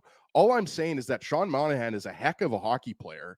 He's having a good season for the Habs, and I don't think the price tag would be that high for him. No, well, and as C-Mac just said, it definitely sounds right out of Kevin Cheveldayoff's playbook, right? Is to do something like that. And so you do that, maybe you make a depth add on the D. They have to find this year's Jordy Ben, right? Somebody like that. Yeah. But look, I mean, it's hard to argue right now with what the Jets are doing. And the Jets are only the first place team and setting all sorts of records. But you don't win the Stanley Cup in game 41. You don't win the Stanley Cup in January. So we know it's going to be harder for this Jets club. Now, one of the things JP Vijay, who obviously played the game, talks about is the idea that when you are already a stingy team, that's an advantage for your club and playing sound defensive hockey. I mean, even in games where the Jets aren't playing particularly well, right? Even against Chicago, and we know Chicago doesn't exactly, they have a laundry list of injured guys, but they don't have a laundry list of guys who are NHLers in that lineup. But ultimately, even when they were down, they're down 1-0. This team isn't, being blown out as Dan talked about in that last hour. So right now the Jets are chugging along. And so it's hard to argue, oh, this team needs to do this, this, and this. And again, you don't obviously taking anything off the current roster to make a trade. That's the other thing you have to think about, right? So a team like Calgary, I think, is going to want the world for Lindholm. And look, Kevin Cheveldayoff is essentially looking for this year's Paul Stastny, really, guys. Like that's the kind of move he's going to be looking, a guy who's going to fit in well, who's going to mix with this group properly. And again, going to be able to elevate this group and get them to that next level. And that's what he's looking for, I would suspect. Let's go to break. Our good friend Anthony Sanfilippo is going to join us on the other side to talk about the Flyers. They're the Jets' opponent tonight. Just worried, guys. I don't think we have a lot to talk about with Anthony. No. As per usual, there's nothing going on in Philadelphia, but I think we'll somehow struggle through that interview with our good buddy. Stay with us. It's the Illegal Curve Hockey Show. We're live on this Saturday morning. Bottom of the hour. That's hour number 2. This is the Illegal Curve Hockey Show. Drew Mandel, Dave Minuk, Ezra Ginsburg with you. Reminder, later tonight, the Illegal Curve post-game show. Right about 8:45 p.m., Dave and Ezzy going to drive that bus tonight after tonight's Jets and Flyers game. The Flyers come into tonight's contest third in the Metropolitan Division, a surprising place for them in the standings, given how most people thought their season would go. To talk about the Flyers, we're thrilled to welcome back to our program our very good friend, someone that we've been talking to for close to 15 years on this show. It's our buddy from Crossing Broad, Anthony Sanfilippo. Anthony, great to see you this morning. How are things? I'm doing all right. Just had the last arrows pulled out of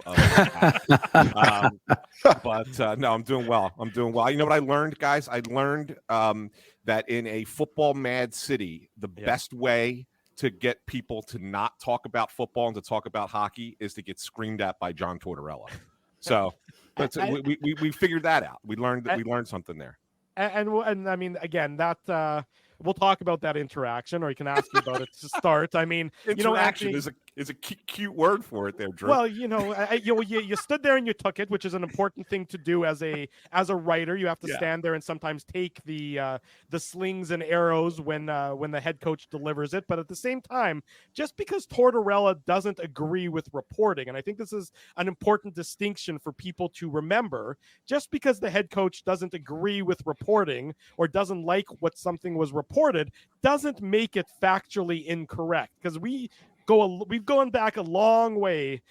Illegal Curve and Anthony and Frank Saravelli when he used to work for the Daily News and everything else. And there's been plenty of times where you guys have reported things in that Philadelphia marketplace that the organization and the coaching staff don't like, but at the same time also had a strong base in reality attached to. So two things can be true at the same time. That's true. Not my first rodeo with getting yelled at. That's for Anthony. Sure. When we first had you on back in the college Kick FM days, you were writing for the Delaware County Daily Times for those who don't know. So Drew's right. I mean, we go back 14 years. And I was going to say, Anthony, I believe Torts is in town now because they were in Minnesota last night. So I can head downtown and confront him if you want. You don't want to do that. You don't want to confront Torts. Come on now. As he's been on the receiving, Anthony's been on the receiving end. The Rangers coach Richie bugged me, and I think we've talked about this before, Anthony, because back in the day when you used to travel to Winnipeg, we probably talked about this. When Torts was the coach of the Rangers, Rich said, "Why don't you ask Torts why he only has a couple of coaches on the bench?" Because one assistant coach, I think. Right, because obviously most teams have 2 assistants and 1 head coach. The Jets actually have 3 with Marty Johnston, Brad Lauer, and Scott Arniel. And Torts said, "What the hell kind of question is that?" And it was a little bit viral on YouTube. So yes, I've been on the receiving end, Anthony. So I do have some arrows in my back as well. Yeah. Not to Yes. the same degree that you experienced it this week, but all good.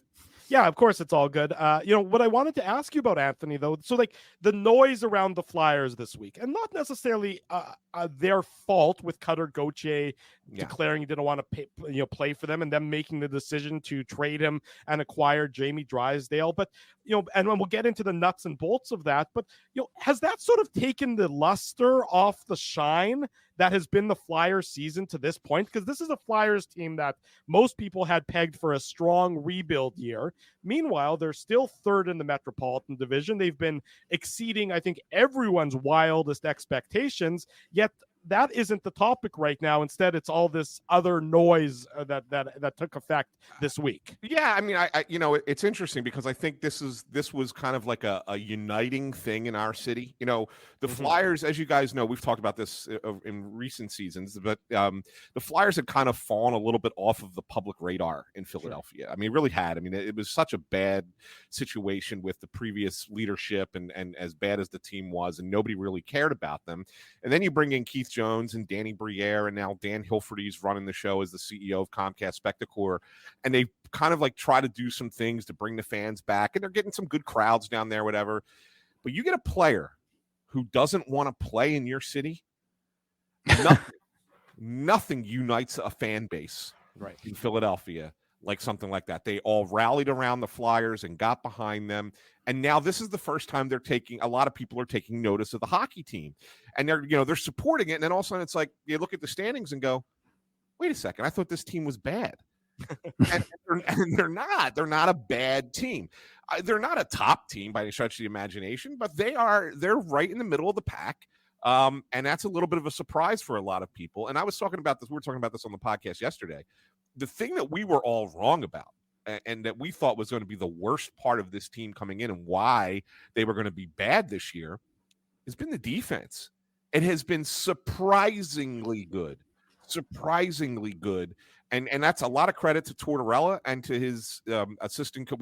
It's funny you talk about assistant coaches, but Brad Shaw, who runs the defensive side of things as assistant coach, they've worked wonders with a bunch of guys who you thought were just guys. Look, Travis Sanheim's had a real nice breakout year, right? I mean, he's had a real nice year this year again, to really kind of become a little bit more of what they thought he was when they drafted him in the first round. Cam York has developed really nicely, but it's more than those two. When you look at guys like Sean Walker, who was a throw-in in the Provorov trade, and Nick Seeler, who's just been like a number 7 defenseman his entire career, right? Those guys, getting Rasmus Ristolainen to play with more consistency on a regular basis, and then developing a kid like Igor Zamula. I mean, that whole group, and now you added Jamie Drysdale into the mix as well. It's actually becoming a strength of the team, when at the beginning of the year we thought it was their most glaring weakness. So kudos to the team for getting that part of the game going in the right direction. Would you agree, Anthony, that the whole is greater than the sum of its parts when it comes to the Flyers? 1,000%. I mean, who's a star on this team? And Konechny's having a really nice year, right? He's a good goal scorer. But I mean, if you put Travis Konechny on almost any playoff team, he's not a top line winger. He's just not a second line guy, right? I mean, so he's probably their best offensive player. Couturier is Couturier. You know what he's going to be, and he's a great story, probably an underreported story in the sense that he almost missed 2 full years of hockey and then came back, and it didn't take long for him to get back to being, a Selke Trophy kind of player. Not to say that he's going to be nominated for that this year, but I think that he can get back on that track of, in the next year or two, as long as he stays healthy. But he's had a really, really good year. But other than that, I mean, really, who are your stars? And so it's been a good team defense, and they've gotten very good goaltending.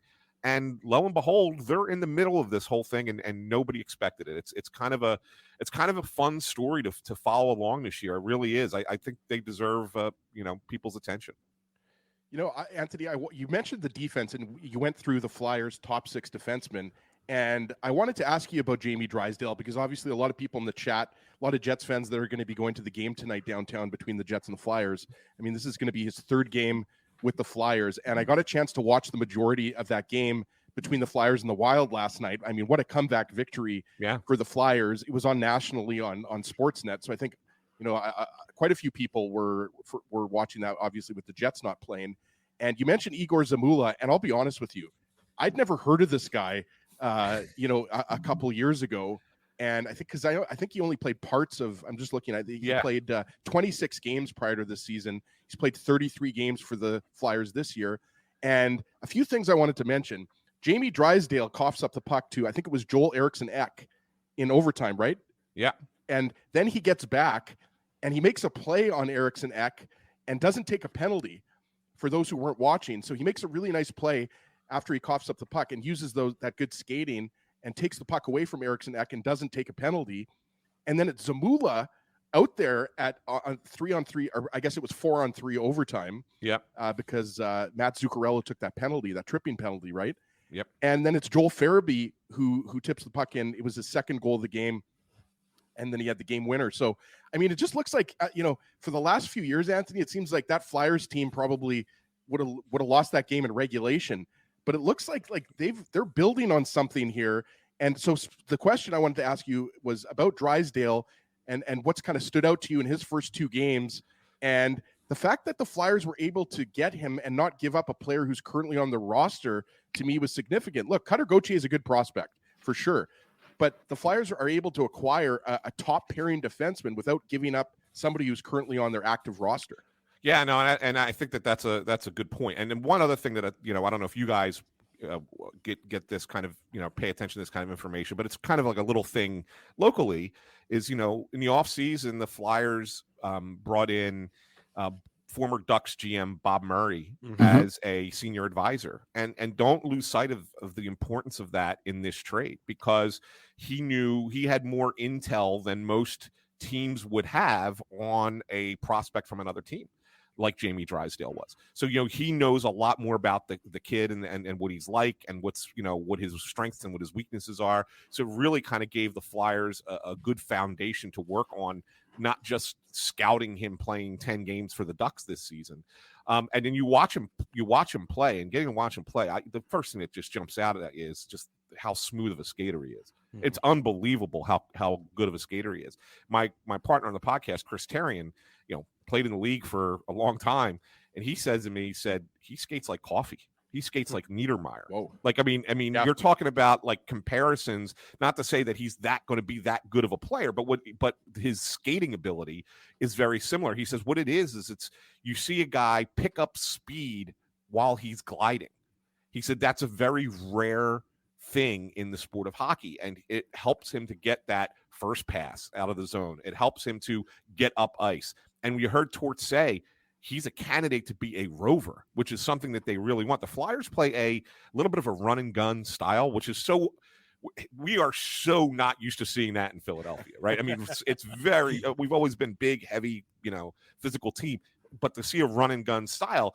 And so you plug a Jamie Drysdale with his skating ability into that and say, go up ice, young man, even, you know, take some chances, gamble a little bit. You're going to see him pick up a lot of points in a lot of ways, like Travis Sanheim has done this year. Although I think Drysdale probably has a little bit better of an offensive skill set than even Sanheim, who's had a really nice year. So there's a lot of reasons to be excited about adding him right away, and not be a prospect that's 1-2 years off. You know, Anthony, we got to ask you about the goaltending. You need good goaltending in this league to do anything. The Jets here, of course, have that in Connor Hellebuck and Laurent Brossoit. I've been a big fan of Carter Hart for many years, and it seems like he's having a good season. Samuel Ersson, the fifth rounder. Jets fans know something about fifth rounders coming in and becoming something special. So what do the Flyers have in him? And was he expected to kind of take this jump and be the backup to Hart this season? Yeah. So, you know, last year during a very bad year for the Flyers, Ersson got to play a little bit, and, you know, people were telling me around the team, like, this kid's going to be a number one goalie in the NHL. He's really got that ability, and they've really kind of, you know, put it into a situation this year where it's been a little bit 50-50 between him and Hart. I mean, Hart's still the starter. Hart's still going to get a few more starts. Carter had an illness and an injury earlier in the year, so Ersson ended up starting, I think it was like 5 in a row. And you really got to see how good of a goalie he could be. He's solid. He's a really, really solid goaltender. And he's a nice compliment. You want to talk about the defense being really good? goaltending has been just as good. I mean, you look at the game the other night, the last home game that they had, and Ersson plays in that game against Montreal, gives up 2 goals in the first period. Doesn't make a save. They were the only 2 shots Montreal had. Both were goofy tips.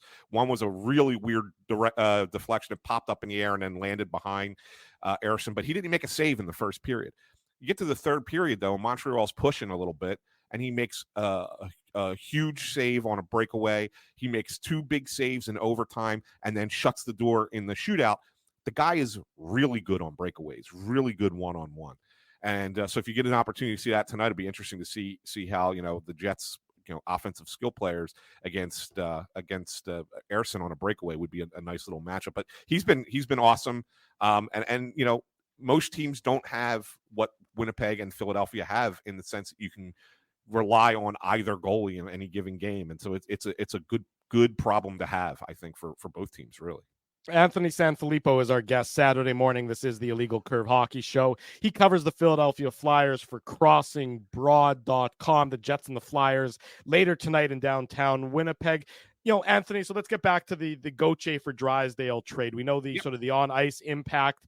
We know that Drysdale is going to certainly support and help what had been the NHL's worst statistical power play, at the bottom of the league in success rate on the power play.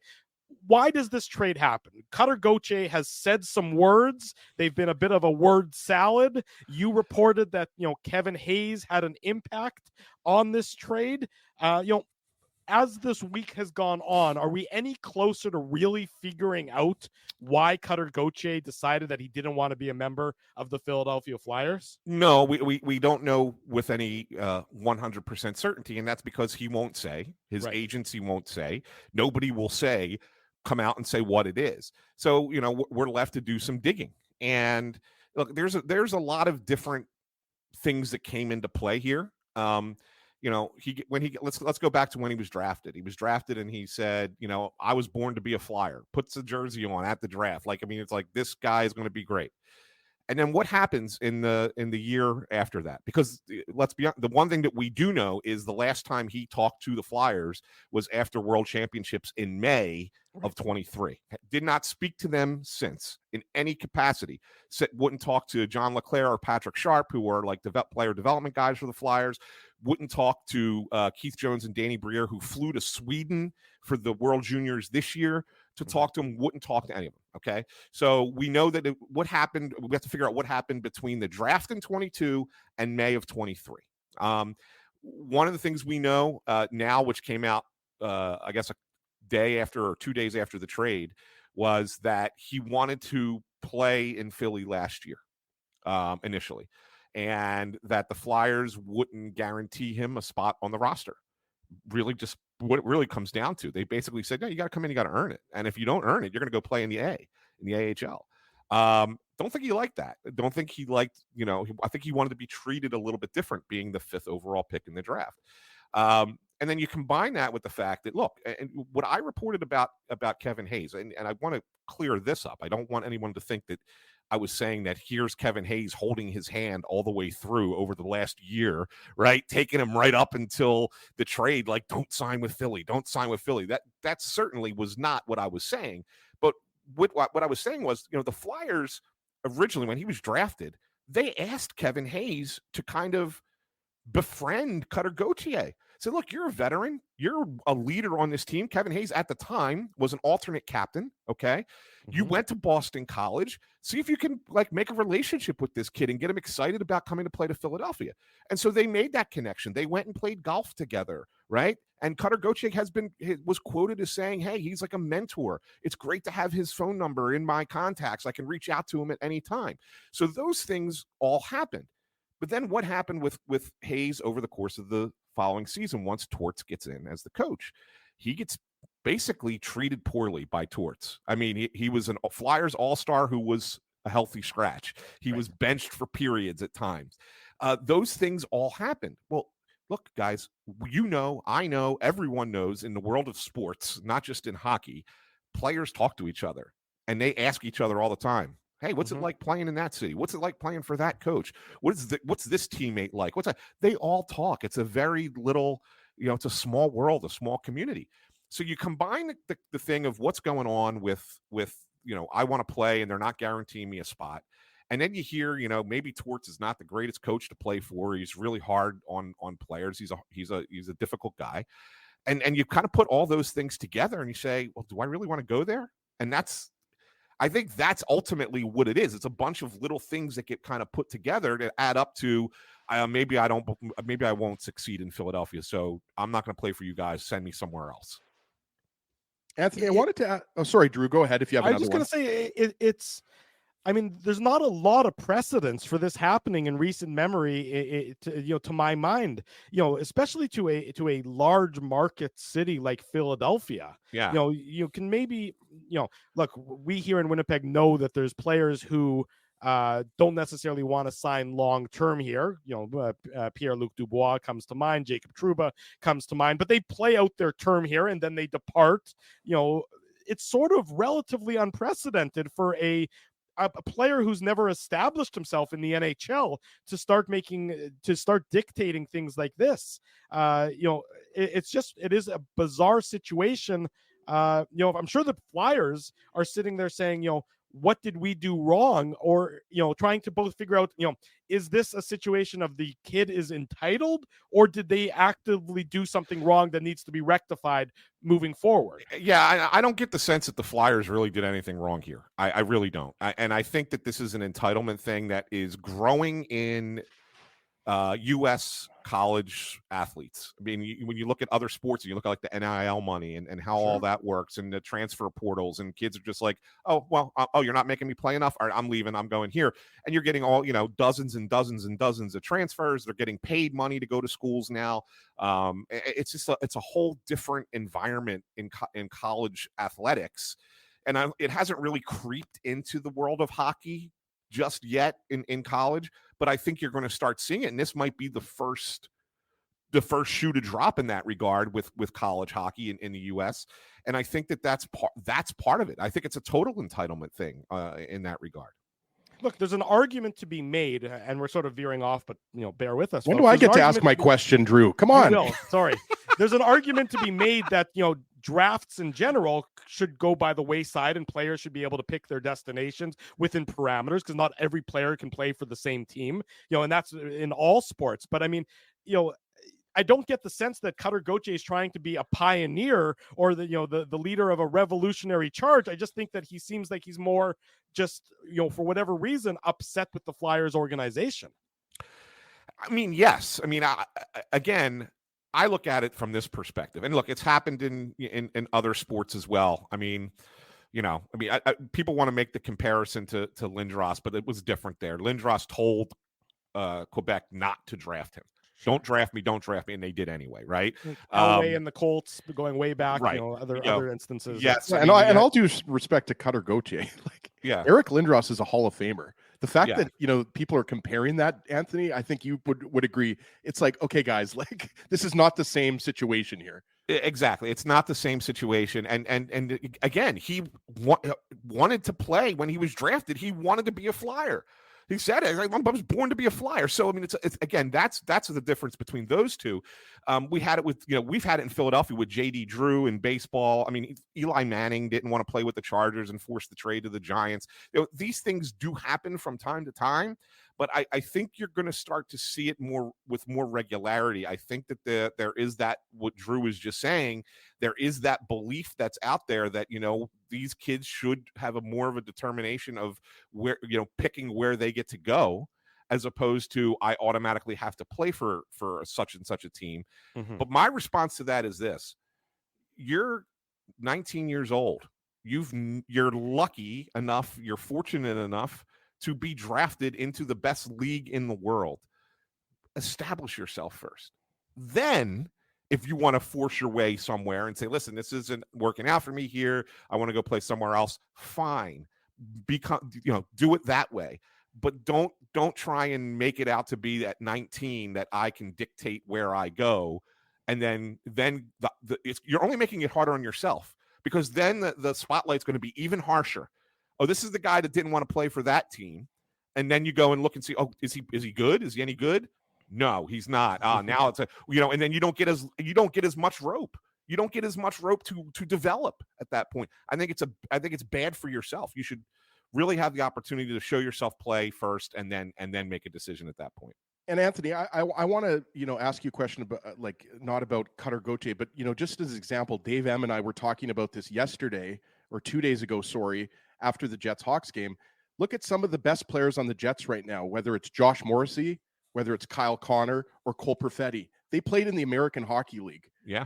Before they starred for the Jets, right? So unless you're Patrick Laine, who went right into the NHL at a second overall pick, most guys play in the American Hockey League before they establish themselves or before they get that shot in the NHL. So again, I think Cutter Gauthier is going to be a good player. That's not what I'm saying here. I'm just saying that, to just think that you are entitled, I think is the word you used. Yeah.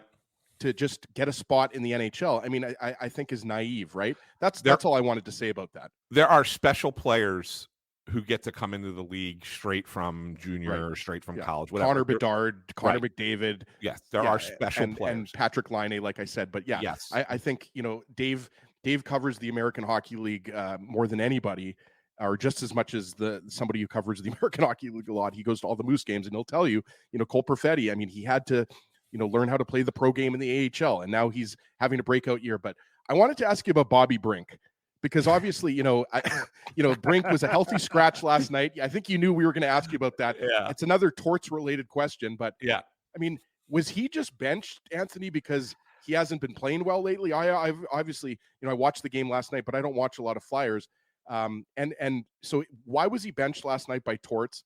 And do you expect him to play tonight versus the Jets? I think the timing was totally torts making sending a message, the timing of it. But if you go back, we had been talking about this for a little over a week, because we had heard rumblings that they were considering pulling him out of the lineup because he has not been playing well. I thought he was a little bit better in his last game before he got scratched in Minnesota. I thought he was a little bit better against Montreal. But if you take the games in totality, he's really struggled probably for the last 7, 8, 9 games. And they don't want young players to kind of get into bad habits. And so they're gonna make a young player come out of the lineup and reset. And while they were thinking about it, they were thinking about doing it for that home game against Montreal and didn't. They were thinking about possibly sending him down to the AHL. They didn't. But the message gets sent. We're going to have all this family show up in Minnesota. You're not playing. And while you could look at it and say that sucks for the kid, that sucks for his family who made the trip to the game and everything else, it does. But this is the NHL, man. This is the same thing I said when they did it to Sanheim, when he did it to Sanheim in Calgary last year. Mm-hmm. It's the NHL. Get over it. Play better, and they're going to have their conversations with you. It's not like Torts and Bobby Brink aren't talking, and then he just pulls the rug out from under him in Minnesota last night. So yeah, it's a tough league, and if you want to stay in it, it's not just about getting there; it's staying there. If you want to stay in the league, you got to do things the right way. And so I look, it worked with Sanheim. I don't see why it couldn't work with Bobby Brink as well. I expect that he'll get back in. I do. I don't know how long they can go with 11 forwards and 7 defensemen. I think you're going to kill your forwards with the amount of minutes that they're playing, because you can't roll a regular fourth line. So I think that they eventually are going to have to go 12 forward 6D again.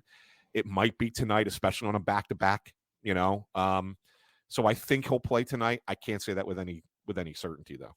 Anthony, just one last question, and I don't mean to put you on the spot here, because this player is somebody that not a lot of people in Winnipeg or Manitoba have heard of, but definitely in Philadelphia, they've heard of this guy, Massimo Rizzo. Yes. He's a guy that they acquired from the Carolina Hurricanes. He's currently leading the NCAA in scoring, or he was leading the NCAA in scoring. I had his numbers up here. He's got 34 points in 21 games. He's a 22-year-old. He was a late draft pick of the Carolina Hurricanes, and then the Flyers acquired him. I forget for who it was, but it was they acquired him from the Hurricanes. And I wanted to ask you, do we know, I know some people are now paranoid that maybe the Flyers aren't going to sign Massimo Rizzo. We should mention too, he played with Bobby Brink at the University of Denver, but do we have any inclination at all what's going to happen with him, because he obviously hasn't signed his contract yet with the Flyers, right? Yeah, no. So that was if you go back, that was in the summer they tried to make the trade, the Tony DeAngelo trade to Carolina for Massimo Rizzo, and the league basically put the kibosh on it because DeAngelo originally was acquired from Carolina, and they were like, well, it hasn't been long enough since that happened, and so whatever. And so Carolina and the Flyers basically made a make-good deal to eventually send Rizzo back to the Flyers after the fact. Well, I mean, the league was so wrong on that. It was different general managers, different everything, right? I mean, it was just a whole, and it was only off by like a month. It was so silly. But anyway, the Flyers were really high on Rizzo. They thought that there was something there that they liked a lot. They really wanted to get him in the system as soon as possible. And then, of course, he has having this great season. He played Spengler Cup, so that was a thing too. And they like him a lot. And part of the reason that I think they felt even more comfortable making the trade of Cutter Gauthier when they did is you have a kid like Rizzo having the year he's having, a kid like Denver Barkey for the London Knights is having the year that he's having there as well, also play similar positions. And you sit there and say, we have some prospects who can play wing and score that we think that can come into the league eventually and be here again and make a difference. They feel comfortable with it. And that's why they were cool giving up, getting a defenseman for Gauthier. So, I think that they think Rizzo can be something, and I think that they will figure something out and work something out. He'll be beloved in Philly just because of his name. He sounds like he's from South Philly. Right? Well, like I think he might be Italian, right? Yeah, maybe. like Big Dom on the sideline for the Eagles, except he's not on the sideline anymore, and the Eagles can't win without him. Exactly.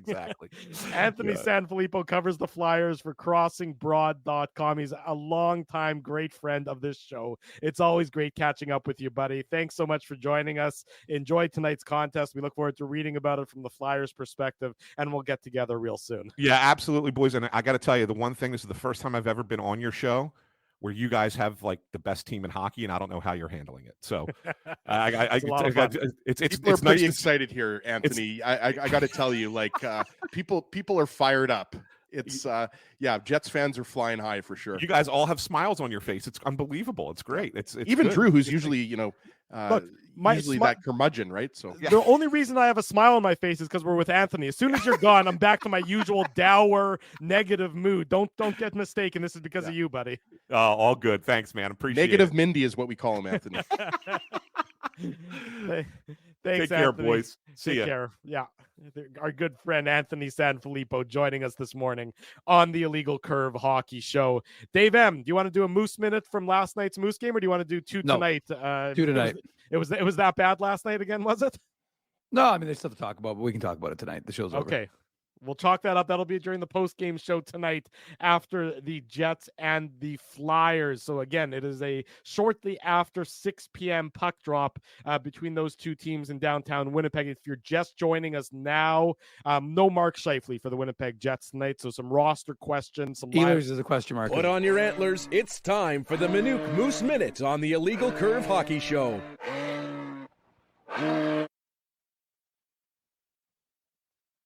I don't know why Ezzy did that. At the very least, we can talk about that Brad Lambert goal. Yeah, well, we can. The Moose spotted. I'll just be quick. The Moose spotted Laval, a 3-0 lead. The Moose are mired in a losing streak to end all losing streaks, unfortunately for them, and it doesn't look like it's getting any better. They got Ville Heinola back from the Jets now that he's been medically cleared. That was one of the other things that Kevin Cheveldayoff revealed.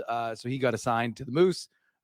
It's weird though, because some of the language being used was incorrect. So folks were like, he's on a conditioning assignment. It's like, he's not on a conditioning assignment. He's been assigned. He's there to get his conditioning back. Yes. But anyways, he didn't play last night. Of course, they lost Rasmus Kupari. So no Dominic Tonnato, no Axel Jonsson-Fjällby. They're absent a few veterans. And of course, Chaz Lucia is still dealing with an ankle situation, Wyatt Bongiovanni a knee situation. So they're definitely lacking in some forward depth. Moose, like I said, spotted the Rocket a 3-0 lead Tried to get it back, a couple power play goals in the second period. CJ Cease, he got his fourth with a nice little goal mouth scramble. And as he said, if you haven't seen it, check it out on Twitter. Brad Lambert revs up the engine from the Moose end. It was a little Nikolai Ehlers-esque, if you will, and he puts it home on a nice little goal, nice little celebration by Brad Lambert. That was his team-leading 12th goal of the season. Assist to Nikita Chibrikov. So those two of the 2022 first rounder and 2021 second rounder combining, and they're the co-leaders right now for the Moose in points with 25 each. So the Moose aren't doing well. The kids are showing they're all right, and they'll try and end the losing streak tonight in Laval with the rematch. I'm not sure. I think puck drops 6, but I can't tell. I can't remember exactly when it is. Well, whatever the puck drop is, we will have coverage, of course, of the Moose Laval game on the Illegal Curve post game. They lost, by the way, 5-2. Yeah. Sorry. They ended up losing, right. I should say, so they made it 3-2, and then 20 seconds after Lambert's goal, they gave up a goal to make it 4-2, and then Laval added another goal in the third to make it a 5-2 game. So they ended up losing the game, if you couldn't tell. And now, like I said, their losing streak is, I think, 6 games. They're 12-18 right now. So not 12-19. It's not good right now in Mooseland. The only good news, if you want to think about it, is if the Jets get healthy, Moose get some players back. The Moose really, the Central, especially the bottom 3 teams are weak, so they're not completely out of a chance for making a playoff spot. There you go. An abbreviated Manuk Moose Minute, a more fulsome one coming later tonight on the Illegal Curve post-game show following the Jets and the Flyers. 8:45, give or take a couple of minutes, back here on our YouTube channel. Dave and Ezzy will drive the Illegal Curve post-game bus tonight, and then I'll return on Tuesday for the Jets and the Islanders. And Drew, you're going for a sound bath tonight, right? A sound bath. What is a sound bath? Google it. I've gone for one before with Naomi. Google it. Okay. A sound bath? Somehow it's very relaxing. I fell asleep during our sound bath. I'm somewhat terrified, but yet intrigued at the same time. I assume this show was a sound bath. Is that like a sensory deprivation sort of thing? Is that what it is? Sound bath is a meditative practice that involves lying in a reclining position and listening to soothing, overlapping vibrations from traditional instruments. Yeah, that's what this show is, Ezzy. I need more information as to how when you and Naomi did this. But here's a sponsor. It's not an anaerobic activity, Drew. There we go. Big thanks to our sponsors. They make the Illegal Curve Hockey Show, the post-game show, and the website a possibility. That's our friends at Rumors Restaurant and Comedy Club. 2 shows tonight.